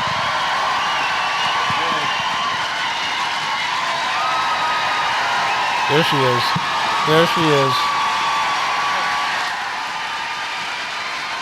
Bring it in, Gwen. No, not you. We don't give a shit about you. Gwen, do it. Yes. Look at her hair. His hair is kicking it. Wow. Boom. Point to people. Fucking point. You know that guy. That guy. We know that guy, remember? He mugged us last week. Woo! Like, it's unbelievable they got that kind of... I mean... Like, look at him. Videoed it. People want to video this moment. It's Woo! Look at her do her clap. good Look at her morning, do her seal First clap. CD. Good morning to all the Okay, so that's the first piece. Now, that's just a tease, you know. Nothing happened there, so that wouldn't be worth it in itself. But she's going to get pissed at her husband. She's just there as a prop, right? His trophy, his crazy trophy wife. Remember, this was the guy who tried to call everyone else weird, and then we met his family, and he started to talk, and we were like, you seriously going to call other people weird? So she's going to get pissed here. Watch her. At least we won here, you know, type of thing, which is good. And that's not because of me. That's because of the organization of things that are happening, but it's in flux right now. Young people are saying, God dang, I've been part of this party for a long time. And So look at her. She's triggered somehow. He said something. I said this, I am proud. I took that vote on the ACA, stood in front of people here and got booed and everything. And I turned around to my people and said, I'm more than happy to go home and go back to teaching because people are going to get health care. I'm fine. And that was fine. But Boom, look at her. Look at him. I also thought I also thought, because we watered it down to appease the Republicans who didn't vote for it anyway, we watered the bill He's just so flamboyant. down. We didn't get as much as we could have, and we took a bite out of that apple. Look, she's starting to get triggered. Look at her. That was a tiny bite instead of just eating the whole damn thing when we got there. So I think Okay. She's had enough. Fucking. I think if we want to inspire people, you can't ask people to give $1 billion. Wrap it up, motherfucker. No, you can't ask people to give $1 billion to a campaign. She's all defensive now. Look at him glaring at him. You can't ask them to knock doors, to get out on the streets. Okay, we know who the boss is. That was clear. But you can't ask them. You can't ask them to do that. Dude, she's a liability, bro. Like, you suck. You have zero chance of becoming president. Fucking zero. You were almost vice president. Almost is a, you were never going to win that thing. But you were running for vice president. And you're a governor of a state. God knows how. I mean, it speaks poorly of Minnesota, a state I thought about moving to. But, she's a liability, bro. Unless they feel personally invested in it and they're getting something back out of it in a real way. And with that, First Lady of Minnesota.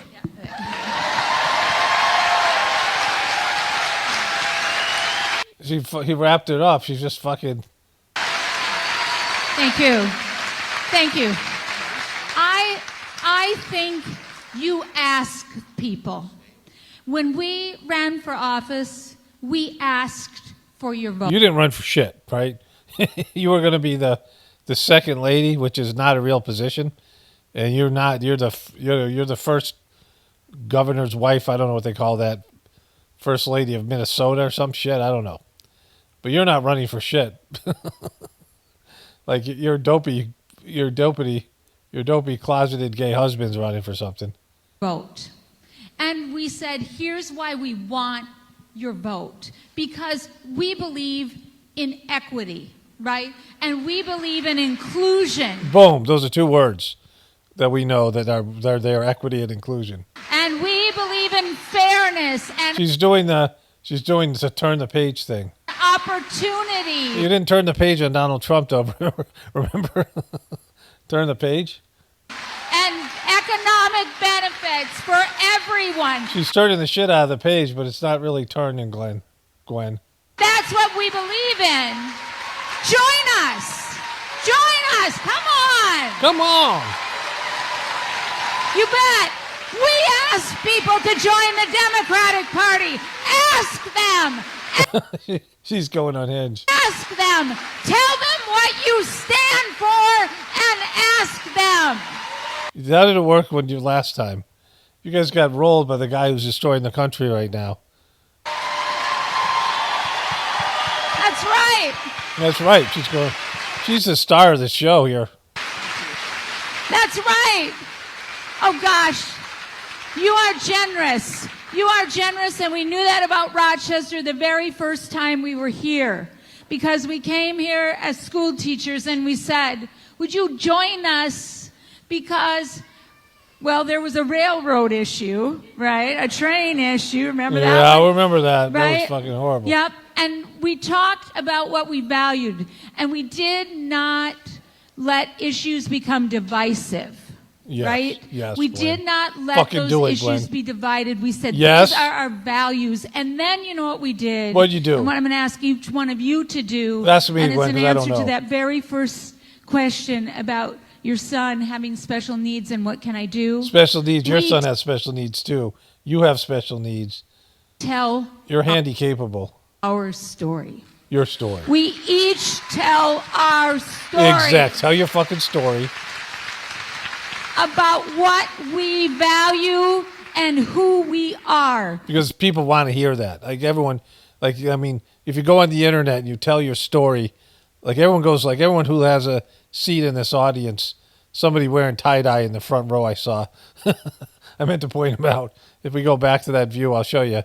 It's a classy audience when you got tie-dye shirts in the front, tie-dye sweatshirts in the front row. But every one of these people goes home and opens up a social media account and tells their story. They'll get at least 1, 3, 5 views because people just want to listen to other people tell their fucking story. because stories are real. And They're real stories are real. Those stories are real, except when they're not, when they're made up. every single day when you feel defeated by what is happening and is terrifying, and I know it, right? And I know it. Remember I told you to turn the fucking page and you guys fucking failed me? know that we're not going to be able to control every single positive thing that we have going in Minnesota, that we're going to feel some things. So number one, you get yourself a comfortable pair of shoes, because it's not going to be too many days and we're going to be in the streets. So exactly. If you don't have comfortable shoes right now, buy those shoes, because you're going to be in the streets like hookers. We're going to release you like a bunch of ugly Minnesota hookers. You're going to need them. What about this woman behind you? Is she going to need comfortable shoes? So have some good shoes. Boom. Have some good shoes. Have some good shoes. Have some good shoes. Every one of us together, that's the other way we're going to do it. Together, we will not together. As long as we're together, we might do something together. Each other or our Democratic representatives under the bus, even when we are not sure that's exactly what we would agree with. We won't, because we are a big party, we are a big tent, we are a family, and we will hang together because it's that important. It is. But we will tell our story. Tell our stories in comfortable shoes. And each one of you needs to tell that, because that is real. It's real. It's a real fucking story. Don't embellish and make shit up to make it interesting, because your lives suck and you're boring people that come to a fucking Gwen Walz, Donnie Walz, Bobby Walz, whatever his name is, Tim Walz, town hall, when you don't need to, because we're not running for anything right now. That is public, and you need to tell your story to one person at least a week. And What a week. Just find some random fucking person, homeless person, whatever it is, get them to register for a vote if you can. Give them a little bit of crack. I don't know. Have some comfortable shoes and a pocket full of crack, and go amongst the homeless and give them a rock of crack and a Democratic form to register as a Democrat. And I think you can tell your story why they're why they're high, because that's the only way they'll be able to tolerate your boring ass life. Bring them along with you. So when you feel defeated by that, no, you are not. You're not defeated. Going to tell your story, and you are going to talk to at least one person that week, because that's how we begin to make a difference, and that's an exponential change. And we ask them to join us, and we ask them based on our values, because here is what they underestimate. What is it? Who is underestimating you, Gwen? Think we are weak. Oh, they think they're underestimating your weakness. They don't think you're weak. They think we are weak. We think you're crazy. We don't think you're weak. Weak. But they should never, ever mistake our kindness for weakness. Boom. You're such a kind person, Gwen. Woo! Boom. He's trying to get it back. Wrap it up. I'm going to give it back to him. That's right. He wants the mic back. That is right. We tell our story and we ask them. That's right. That's right. Be kind. Be kind. It's really not that hard. That's great. Be kind. It's a great thing. I never heard that. Can I use that? You don't have the trademark, do you? Be kind. I think Ellen did for a little bit, but she's no longer the be kind. Can I be the be kind, the be crazy lady? Now we're going to ask you, so that we can keep the faith and understand here what it looks like, because we are fighting this fight all over, and there are good people fighting it all over, but some people don't feel like it's being fought all over. So I want to know in Teacher Talk what it looks like to see Democrats. Teacher Talk. That's right, the Teacher Talk. Let's fight. What are your ideas? What do you want to see more of? What should we be doing more of? We're going to be doing popcorn here. I'm very excited. We're going to John Hardy's afterwards. Yeah, and if you have to go, you go. But we are going to do the popcorn. But I'm going to say this one last thing before we do this. Popcorn. Bring out the fucking popcorn already, Gwen. The first congressional district, this district right here, where you all live, where we lived for a long time, this district is ours, and I want it back. I want it back. Trump came in and took it from us. And I got the popcorn to prove it. We got corn pop. Joe Biden had corn pop. We got popcorn. So let's fight to win. Yes, bring it. It is ours. Yes. It is ours. It is yours. Let's win it back. Boom, give us a good yard, Gwen. Where's the fuck? Yeah. You promised me popcorn, Gwen. It's no popcorn. I'd love to see protection for those people who are needing a place. If the Trump administration She came continues back up Peace here. and try and make this a sports, or we're interested in women's sports. They're not interested in women's sports. They never sported Title IX. They don't give a damn. But don't allow them to take this away, because here's what we know is trans children are at so much greater risk of self-harm and issues. Yeah, that's not because they can't play sports. There's a lot of other reasons for that. They have a life expectancy of 32 years, which is crazy. And that wasn't because they didn't get to play sports. It wasn't because guys, biological men, didn't get to play women's sports. Right? Don't let them take it away. Issues if we don't stand with them. So here we go. We have a couple questions here. You know, you should recognize that as a losing issue and fucking drop it, right? And the American people have spoken on that thing. It's one thing Trump's got right. I'm a UMR student. I'm non-traditional student. I rely on Social Security. I rely on federally subsidized housing. I rely on So bring Gwen up. Bring Gwen up for this. government grants, federal Pell Grant, Minnesota Foster Independence Grant. I rely on a lot of things to not be homeless, and I'm really concerned about A lot of government handouts to keep me in a house, to keep me from being on the streets. going homeless if the Trump administration continues to target federal funding. And I'm worried about DEI policies as UMR is backing away from DEI, and the culture Minnesota at our is school not. changing. We are not backing away. We're not backing away. We are not. I appreciate hearing that. I just want to feel like I don't want the government to turn its back on me, and it really feels that way. You So mean by not giving you any more handouts? please just remember my story when you fight. Thank you. For all of us. When we fight, we win, except for the election. That didn't work out. Rochester, thank you all. Thank you, got 'em. Rochester. We're grateful. Boom. Gwen Walz, Tim Walz, Mr. and Mrs. Irrelevant. It'd be funny if they lost to the governorship. I don't know when he'd run for the election. But she's crazy as a shithouse rat.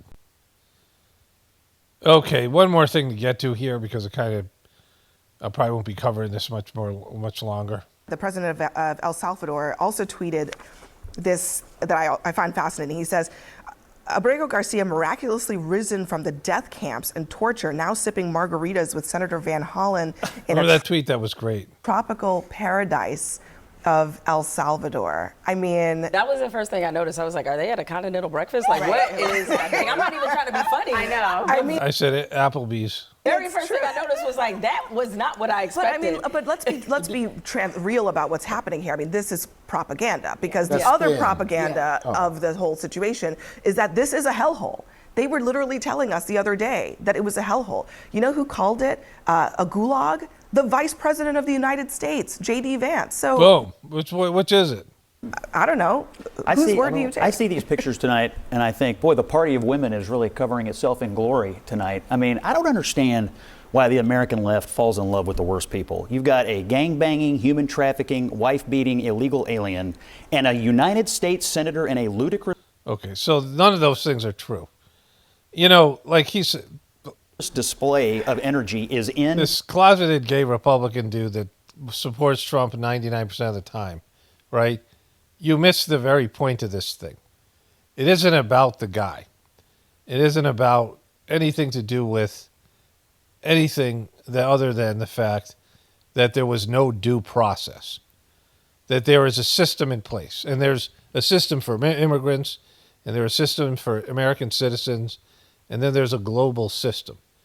And it's to make sure that fucking rich, entitled assholes like Trump, who go into power like kings, you know, are kings, and they can just, based in a whim, say, fuck that guy, throw him in jail. And the guy's done nothing wrong. like somebody who just stands up to a king or a tyrant, or in this case, Trump, and Trump's able to say, fuck those people, throw them in jail. Roll out the military and take all those people who are protesting and shoot them without any kind of trial and any kind of due process. That's what this is about. They've taken a guy that was convicted of no crimes in either here or El Salvador, and they've locked him up. And the Trump administration admitted that that was a mistake. Now, if they deported him to El Salvador, which an American judge said you can't do that because he'll die, which again, maybe that judge is wrong. Maybe you get that turned over legally, but that's what the judge ruled. Not that I give a shit about any of that stuff. But when you have due process, which is what one of the main things that our founding fathers worked for, a fair trial by a jury of your peers and not by a bunch of rich, elite, fucking controlled. What if all juries were Trumpers, high-level ranking Trumpers, right? Or high-level ranking Democrats. And they would try, Trump. This is what Trump complained about, that he was being railroaded in the court system the same way he's doing it to this guy, even more so, because Trump actually did get due process. He just thought it was rigged against him, right? So, it's at least better to get your day in court, even if it's a bullshit day when it's rigged. But this guy got no day in court. They took the guy and they sent him to a prison without any crime being committed by him. He is not guilty of some crime. And so that's what this fucking thing's about, dude. Right? Get back in your closet, bro. El Salvador having Mai Tais and Yahtzee, I do not get it. I do not understand why the left takes on the heroes people like that. I don't get it. I think I'm not allegedly in there somewhere. I'm just wondering. He is a Democrat United States senator. I don't think this is an issue of we know everything we need to know about this individual, right? But I do think that the idea that the administration continues to call him a terrorist and a gangbanger, knowing full well that those things are very much in dispute, is part of the story. And separately from that, as we just were talking about, the circuit court... This smug, effeminate fuck is everything that's wrong with the Republican Party, right? Judge says it doesn't matter. He was... Okay, so we had enough of this guy. I mean, they're going to do what they're going to do. Trump is just like, it's going to move on. Because Trump doesn't apologize, and he doesn't admit he's wrong, and he doesn't fix things, and he doesn't pay reparations. He just keeps on going forward. And the Democrats haven't gotten that yet. I don't know why they haven't. They should. The guy's been around for 8 years in politics and 20 years in the business world, and Trump just bullies his way through, and he just doesn't, you have to make him stop. Like, you have to make Trump stop by some leverage that you don't possess, right? Until the 2022 elections. Okay, so I started talking about being able to just think about nothing in meditation, which I realized about a year or so ago that I could do. I mean, I guess I'd do them before then, but, that's when I started practicing it. And then, this idea that you're supposed to get into a thoughtless condition when you're right when you're dying. And so I made a video on Gratefulness meditation. I did a voiceover. I put it in the Journey series, but then I did a follow-up voiceover today. And so I'm going to put that here. And then there was another voiceover I did where I read some whispers of the Brighter World messages that I think I wanted to put in one of these videos. So that's also in a Journey series. It's already up. For those of you who've heard it, it's not necessarily, you don't probably want to listen to it again, but it's here for everyone else. And so let me put these two voiceovers here, and then I'll continue on with more of this stuff tomorrow. Okay, greetings, brothers and sisters. This is the 190th edition of the Journey series. This may be another standalone video on my Gratefulness meditation channel as well. It's more to do with the thoughtlessness. It's kind of interesting that this happened the way it did. Like, it's not an accident. So I would say about 6 months to a year ago, probably even it's maybe even longer than a year, I don't know. I, attempted just to not think about anything, for an extended period of time in my meditation. And, I'd had moments like that happened just sort of organically. where you would just not think of something, but you wouldn't be aware of it. Your mind would just settle down. So, there's the Sajmark system isn't about self-mind control. Not the mind control that you get from the government or something, or, some nefarious, whatever it is, right, organization. But being able to control your own mind in a very dominant way. Like nothing in Sajmark is supposed to be done in a forceful way. It's not supposed to be, beating your mind into submission kind of thing, or any part of your system. It is about subtlety and, like letting it, when you have thoughts, you treat them like uninvited guests. You just ignore them. You don't forcefully try to get rid of them. During the cleaning process, use your will force.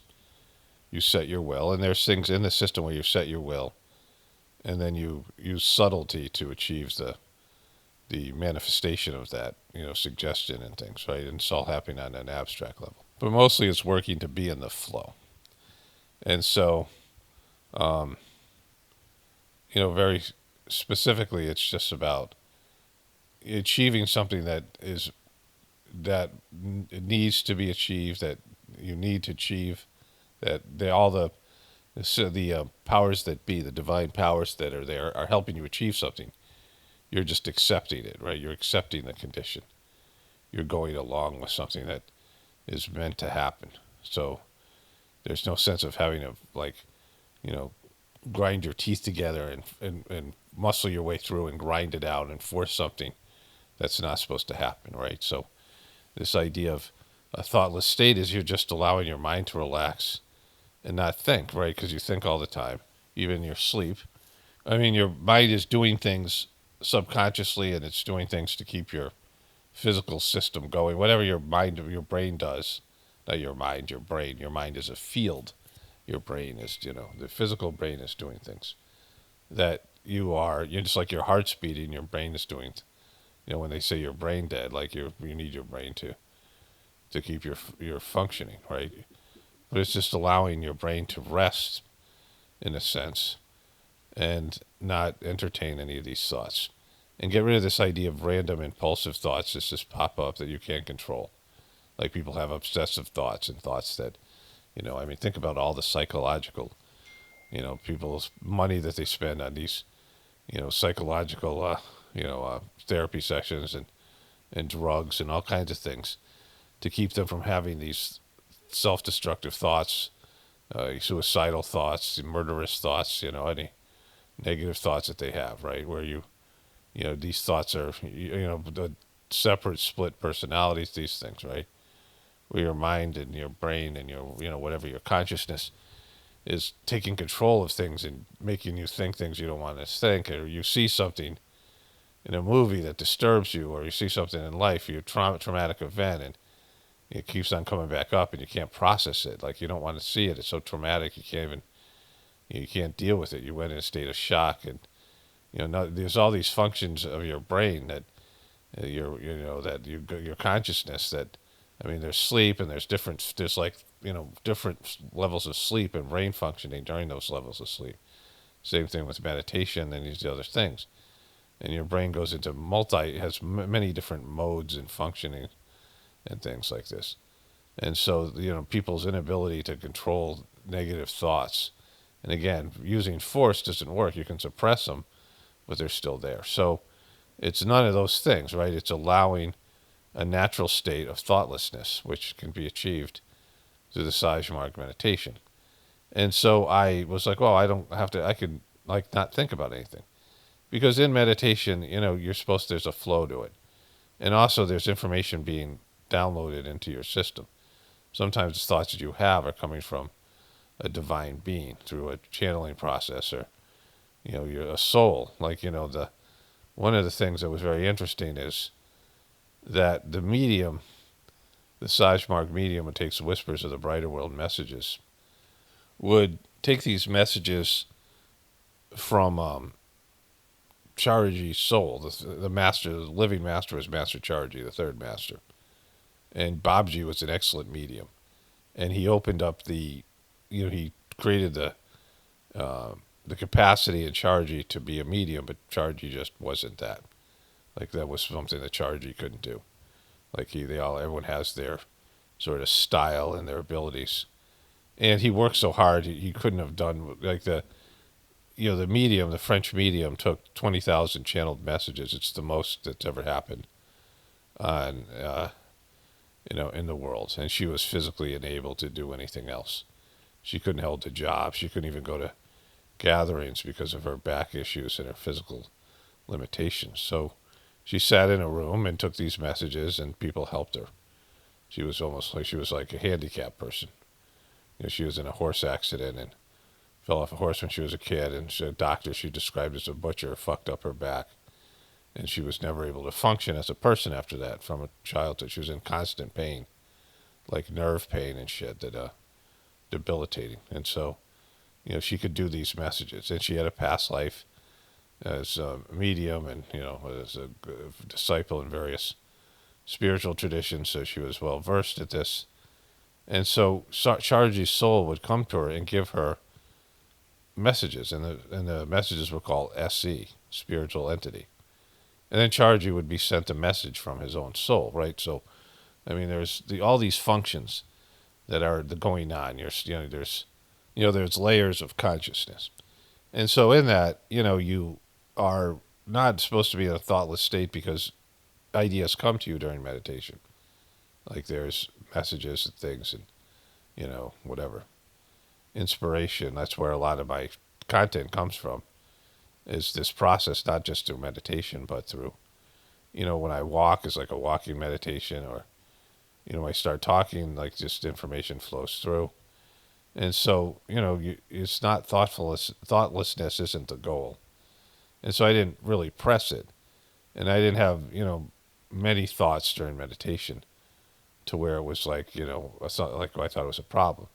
But sometimes I would lose focus, oftentimes on, the divine light in the heart idea, or the meditating on the form of the master, whatever it is, the object of meditation, the heart. Like sometimes I would not be so focused on that. More so in, the early years, it was definitely more by the book. But later on, it just became closing my eyes and see what happened, connect to the source. I mean, the important part here is that connecting to the Sajmark system and the divine master that's present. Without that, there's no reason for me to meditate.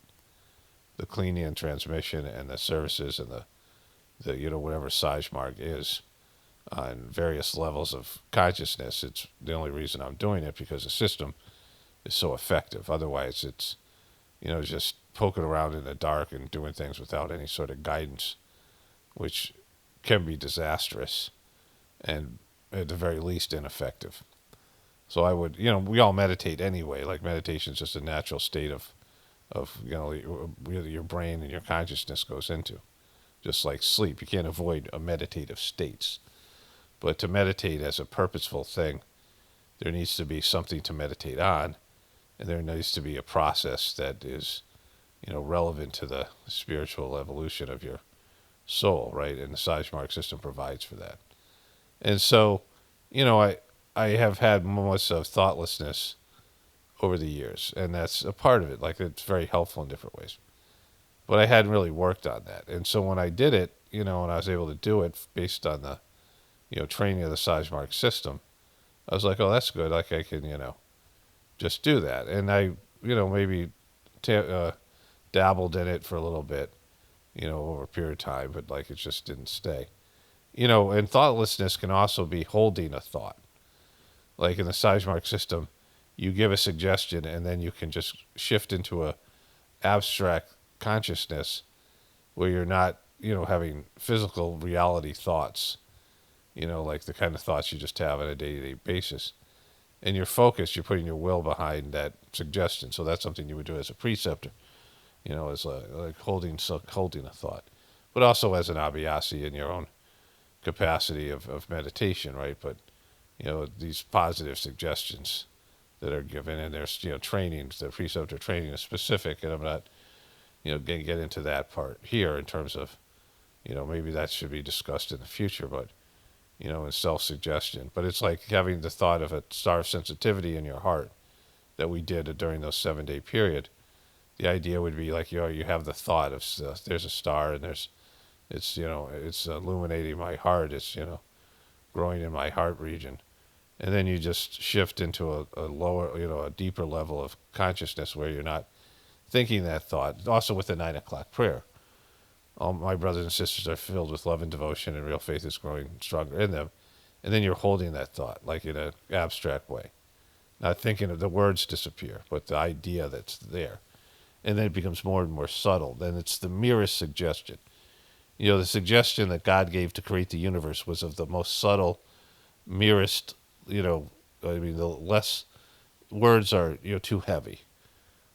So you start off with words and then you move to a deeper level of consciousness, pushing that, not pushing because that's force, but using your will force to manifest that, right? Where you're putting energy and connecting your inner abilities to process and manage something. So you have the suggestion, all my brothers and sisters are being filled with love and devotion, real faith is growing stronger in them. And then you hold that, and you let it go to deeper levels, and the transmission is involved, and there's a flow to it, right? And so, this, one of my viewers sent that quote, which was helpful in the meditation book, which I read from Charji in my last video about this, and my last journey series. The end of the last journey series, and it's a standalone video on Gratefullness meditation, and also it's at the end of my last video, where it's a quote from my master, which quotes Babaji in a conversation, where Babaji said that being thoughtless when the moment of death is important. And so that's also to do with this video. This will be a standalone video that'll be in that playlist. So the idea that you're training yourself to be thoughtless at the moment of death, where you don't have a thought about some, and I don't want to put any suggestions out there in this video, where you don't want to have thoughts about any random thoughts or anything that would pull you back into physical life, like some attachment. You were just, being completely blank slate as you process through the death process, which will make your death so much better, and in terms of your going to where you need to go, where you're free of any last minute attachments that might pop into your mind. And so that training needs to continue, and I am working with this. Now I've been doing this for at least since Wednesday. Today is Saturday, April 19th, so probably Tuesday I think I started working on this and doing it in my 9 p.m. prayer. I did it last night in the individual sitting from Master. And not that it's, it was a half-hour sitting. I would say 95% of it was thoughtless. I was in a thoughtless state. And then, thoughts might come to you, but now they're coming to you not self-generated. So it makes it easier to accept information when you're able to get into a thoughtless state. So I'm really pretty pumped about this on a, it's working, it's helped enhance the sitting I gave Wednesday, the sitting that passed through me, the absolute sitting.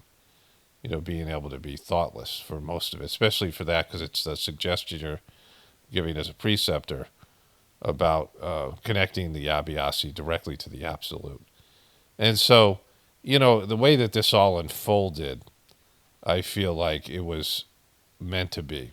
It definitely was meant to be, because it's having a profound effect on my Abhyas. And I don't know how long I'll work with this, where I'm really focused on it. It'll probably just come and go more naturally. But really, it'll be a part of my meditation from now on, where there'll be some conscious effort to get into a thoughtless state. And also doing preceptor work. And what it's removing is random thoughts that are distracting in meditation, that just come in and are, take you away from what you're supposed to be focusing on. And that's, again, not treating them like uninvited guests. You just ignore them. You cut off power to them, that you don't indulge in them. You don't focus on them. And you don't give them you don't put any power in them, even as a power of resistance. you're just going back to just not thinking. It's like you're flipping a switch and allowing the process. And, I don't know, like some of these things you're supposed to do for a little bit.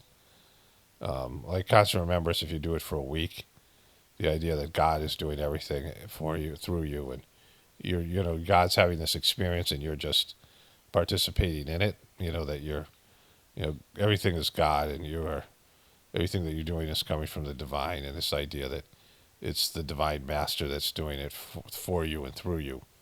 And like that's, constant remembrance. You're constantly remembering God, the divine master. So like the idea would be the master is making this video and not me.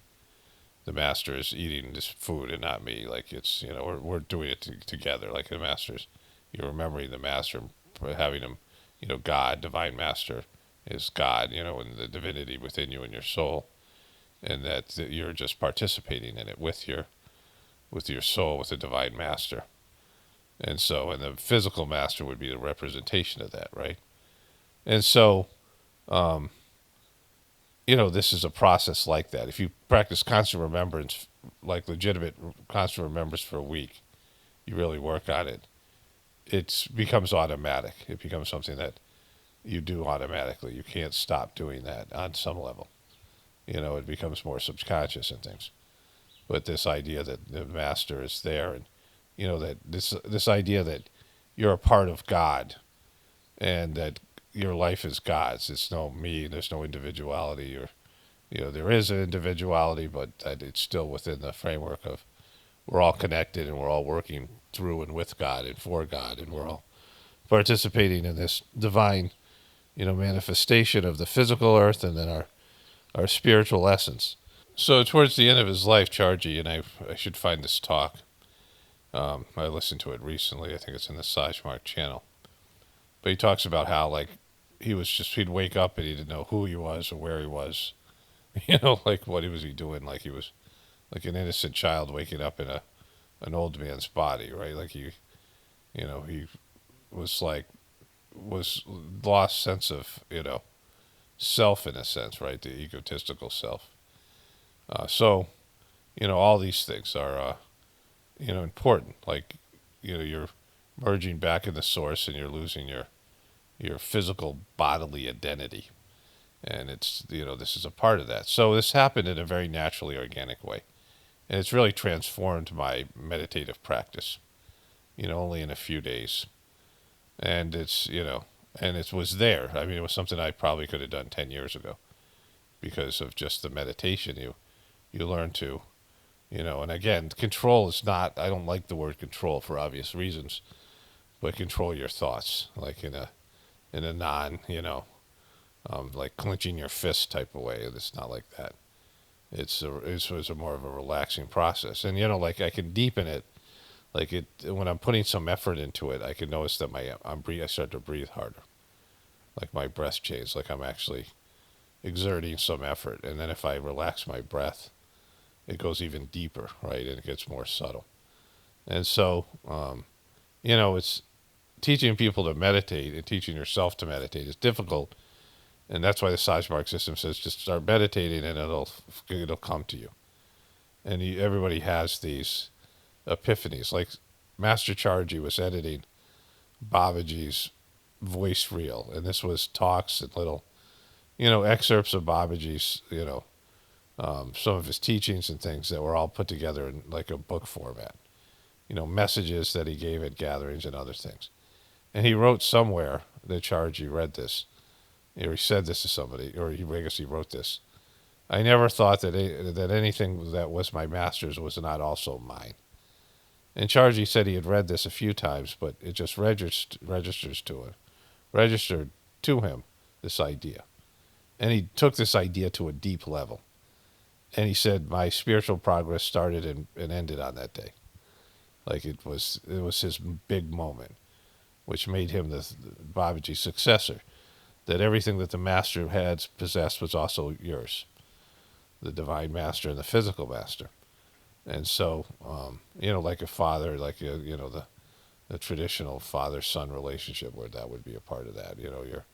It's not so much now with kids and their parents and there's more selfishness, but, in old traditional settings, the children to feel like everything that their parents possess is also theirs.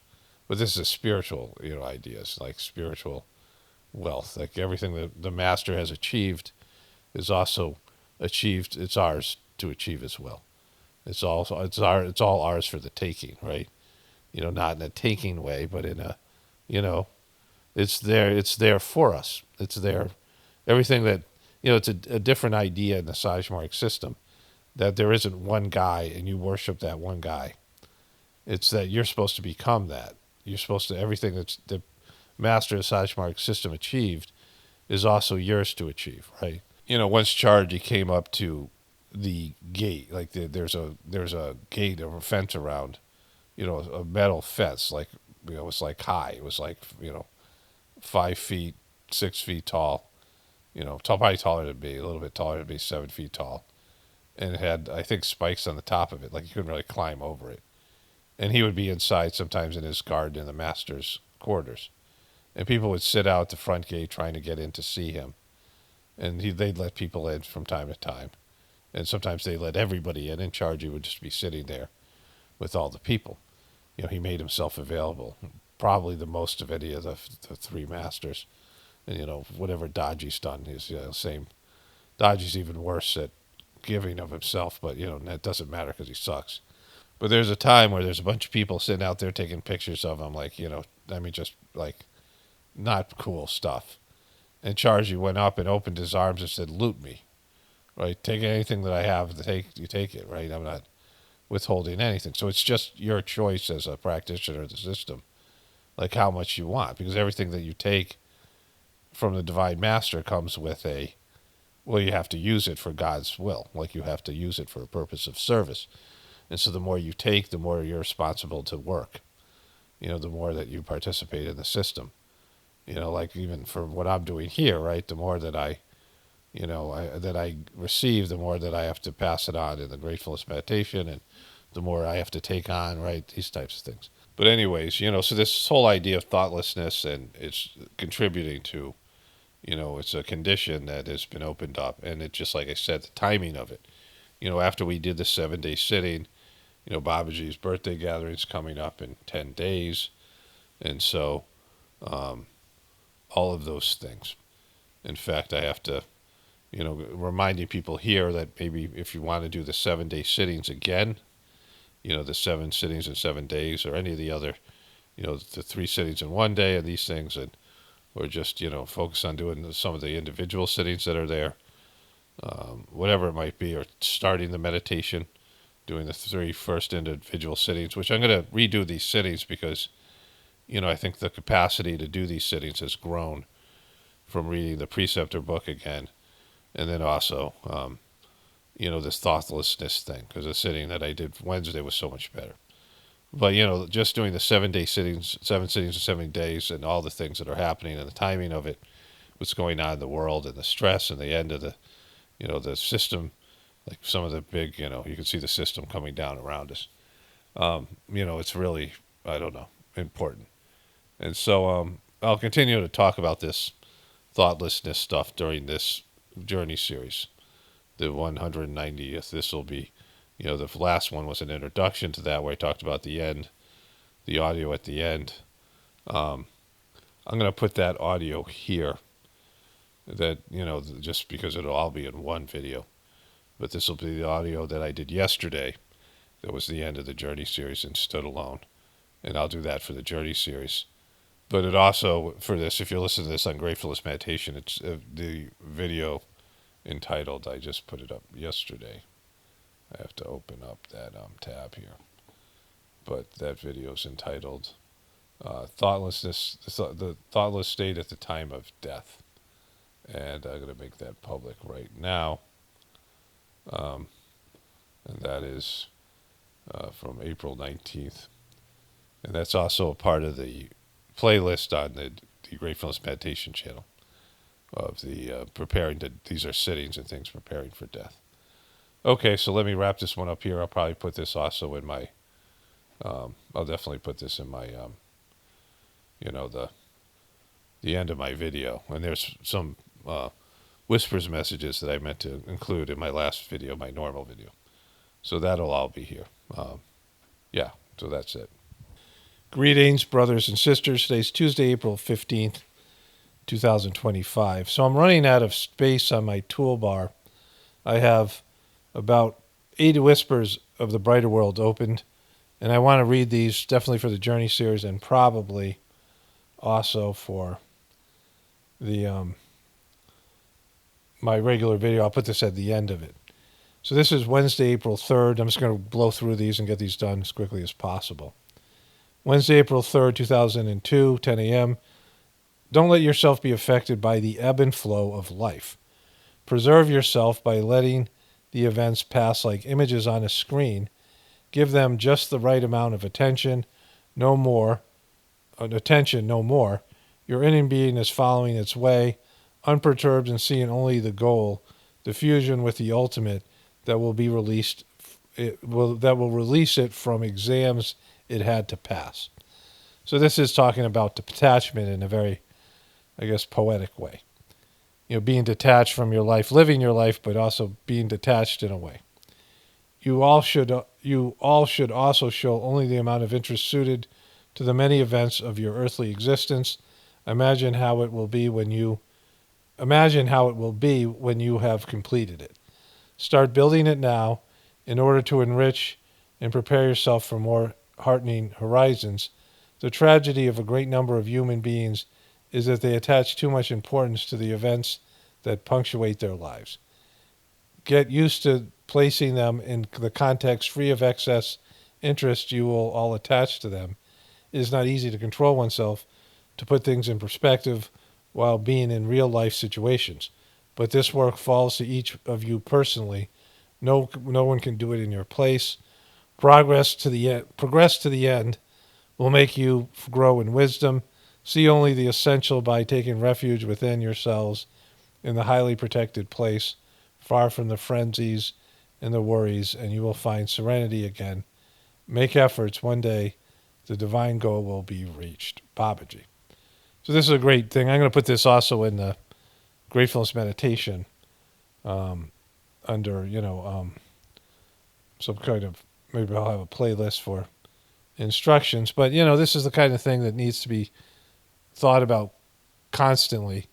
Sajmarg is all about living a normal material life, but doing it thinking about God and not getting attached and not getting sucked into the earthly drama, which, even saints, higher developed souls, have these spiritual falls because of drama on earth. But it's one of the keys to Sajmarg's success is being able to detach, in a way that's not some superficial way like you're just posing, but being able to think about God, include God in what you're doing, all these types of things. All right, let's move on to the next one. Like so many of these were really important, and they all seem to be worth reading. And here we go. I X'd out of it by accident. Sunday, May 25th, 2014, 10 a.m. The time of fulfillment will one day come on earth, a time of grace for all being convinced of this fact and totally committed to this way of the heart, a path that frees humans from the many restraints that limit them. Yes, time of sovereign love will come. Nothing is impossible to the divine power. It takes time and numerous trials to acquire within oneself this dignity in the face of the eternal. One day the divine goal will be attained. This will happen without a doubt. All of us here are working towards it, each in our own way and in a permanent manner. We are fully committed in the intense joy provided by this unsurpassed state. The commitment of one and all is important. It yields a unique energy capable of working wonders where they are not expected. Beautiful and great souls are making their way in our mission, forming a whole that delights and motivates us further. There is strength in this unity, as you say on earth. This principle is universal and unfailing. When there is unity devoted to the higher powers, these powers join with and support such a commitment as it meets their expectation, that is to say, the most beautiful goal to be reached here below. May the whole humanity reach the best and may our mission never cease to win people's hearts. Blessings to all, Babaji. Beautiful message. 2014 in May. You know, Charji would die at the end of this year. And, that year, in December 20th. And so, and then Daji would fucking wreck the thing. So, I mean, those message I just take with a grain of salt with the idea that, this stuff was happening at the time of that message. But we know what happened later on. This is Sunday, March 12, 2000. Our presence in you is as one. We retain our individuality, but we are one with one and the same spirit, and it is this spirit that lives in you. Our vibrations are unified in a form of a whole, a powerful one. We act for the good of all the worlds, yours and those beyond, where there is no perfection either. There is work to be done so that harmony can reign in the universe one day. The objective is peace, which must be achieved through purification. Creation was perfect. It's the creatures that are no longer perfect. The proliferation of created species has not gone in the right direction. So that means genetically modified species, I believe. Great and beautiful souls are finding their place in these worlds of madness and working towards a universal balance, Babaji. There are some genetically modified things that happen here on planet Earth and other places. And so I think he's referring to that. Okay, so I had to get up and do some dinner-like activities. Let's go to the next one here. Some of these I'm not sure if I've read them ahead of time, so I should probably read it first, but I think these are all ones I read here. Monday, November 12, 2012, 10 a.m. The mission has reached a crucial point in its existence in this world. It is constantly expanding here below, and this is just the beginning. Its action goes beyond this world. It wins over spheres where receptive beings find their bearings in a teaching that suits them. This may seem surprising to humans, but they still have so much to discover in this world, and they will continue doing so in other spheres, differently but in a constructive manner. Teaching is not limited to this world. It extends in a vibrational manner and consolidates what is achieved here below. Nothing is lost. Beginning a spiritual process on this earth opens up positive prospects for a promising hereafter.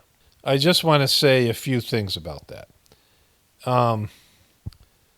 So going back to that last message where he said that stuff about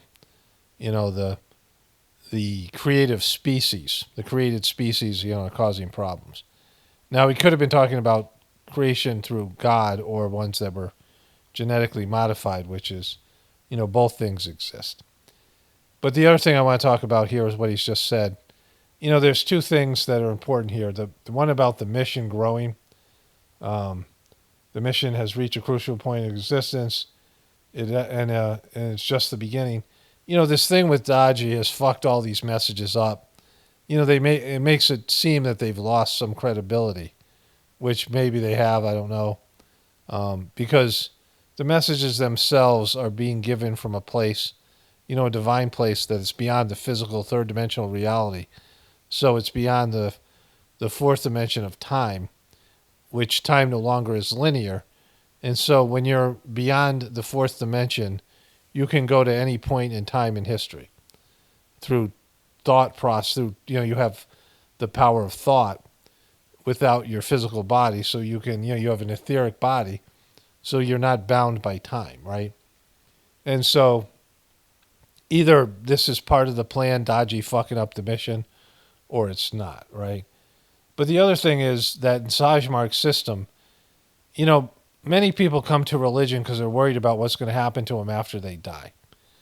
People see people dying around them, family members, friends, and it affects them, and they wonder about what's going to happen to them. And when they realize they have a soul, that becomes even more, important to them. And many religions take advantage of that, saying, "Oh, we'll take care of you." But in Sajmarg, it's you need to take care of yourself. will also take care of you. But you have to do the work and live a good life and be going in the right direction. If you're not doing that, nobody can help you, right? So it's a more mature and more, it's honest, a more honest assessment that you have to work right now to be going in the direction that your soul will be moving forward. Again, where he says, a spiritual process on this earth opens up a positive prospects for a promising hereafter. And so if you do the work spiritually, and again, this isn't giving money, this isn't, the things that they ask for you in religion. This isn't, doing whatever the religion wants you to do. This is you working on connecting to the divinity within you and getting right with your soul and getting right with God. And if you're able to do that, you're moving forward and you're on the right path, and you'll continue on that path after you die. And there's bonuses in the Sajmark system, accelerated spiritual evolution, which are not, again, they're not promised in some, we're trying to sell you something kind of way, but they exist for people who are, doing their own effort. Worlds are many and some are very special. Each of them has a different characteristic, but all are complementary and form a perfect unity. The divine power is surprising in its effects. Its powers are indescribable. A human being cannot conceive of how things are. However awakened they may be to the higher consciousness, human beings can only advance with the confidence in their masters that they will reach the goal. The one that can lay claim to it. Our fervent, where was I here? I lost my spot. Our committed and fervent aspirants understand the subtlety of this advancement towards the ultimate, each of them according to their personal dispositions, in making progress in this way of the heart and then the sovereign spirit. This power is extraordinarily indescribable, hence the need to advance with the utmost confidence, with ardor and faith. Whatever one's commitment, no one is losing time. They receive according to their call. Nothing can be forced. Surrender and love towards the master are decisive in this matter. He's talking about the inner master. Where future prospects are being played out, these messages are an additional asset that is so very rich. It's up to each one of you to become aware of this and take advantage of it, Babaji Maharaj. And so, the master and the system, which no longer exists in terms of the physical world, with Kamlesh Patel being a piece of shit, but, you have the best version of yourself. And, at some point in the timeline of your existence, you're going to evolve to be that best version. And so, again, this is working towards what already has happened in the future, right? Like this version of yourself that you're becoming. It's like anything that you achieve in life where you have a vision of yourself as somebody great at this or that, or you have a vision of yourself with a happy family and a good marriage, or you have a vision of yourself as being rich or powerful. And then, that exists in the future. It's your destiny. And then you just have to work to achieve it, right? It's your destiny only if you work it to achieve it. And things happen to break that way. But if you have this, inner divine being that is a realized soul, you become that perfect version, the divine version of yourself. You manifest your soul's full potential. Then you've mastered yourself, and that's the inner master. And that's what he's referring to here. Here's the last one I wanted to read here. This is from Saturday, November 18th, 2008, 8 a.m. So this is when Chargy was master of the system from 1983 to 2014. And there's a difference in the quality of the messages during his lifetime before he died. And so advance on this path. Complete availability is important work, particularly on this state. You have agreed to listen to us as much as necessary, and we use your gifts. He's talking to the medium here. Your role is enviable, but you have understood for a long time that service was the key word. Each Abhyasi within the mission can find their place in this domain. There is no shortage of activities where their abilities can be used. The smallest action is useful and beneficial to the person concerned. The mission needs acts of goodwill, and they are all appreciated. There are either small nor large roles. There's being of service, the availability of the heart being the essential element in this matter. What he means here is your heart is used as this transmission is passed into you and through you, and then to other people. And then knowledge or whatever else is there. But your heart being essential, the key to contributing to the mission is your heart being used as a conduit for this movement. Never have the impressions of being on the sidelines in this vast organization. Never have the impression of being on the sidelines in this vast organization. The need for action always finds a way to be expressed.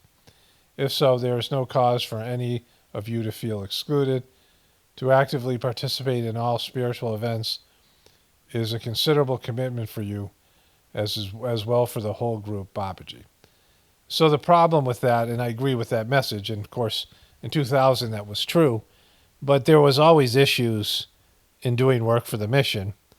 Egos were involved. People were greedy about the work, because Chargy was such a hard worker, the third master of the system.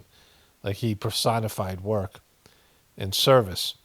And so, there was that element. People wanted to do more, but there really wasn't a chance for them to do that.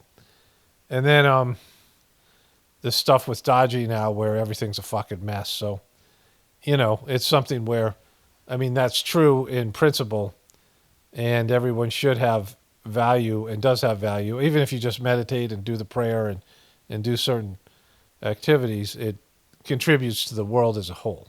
Anybody doing any sort of spiritual, where they connect to God, and there's this energy, this vibration that goes into them, it spills out to other people, so that is valuable because it helps uplift people as opposed to bringing them down. But, having said that, like, everything is kind of fucked now. And certainly in the mission because of Dodgy and his bullshit stuff. Anyways, let's end this here. There's a few more that I'm going to look into reading, maybe in the next one. Okay, so that's it for today. Only spirituality will save this world. It's paramount, definitely pointing for the apocalypse and the ascension. Everyone have a blessed day and be grateful.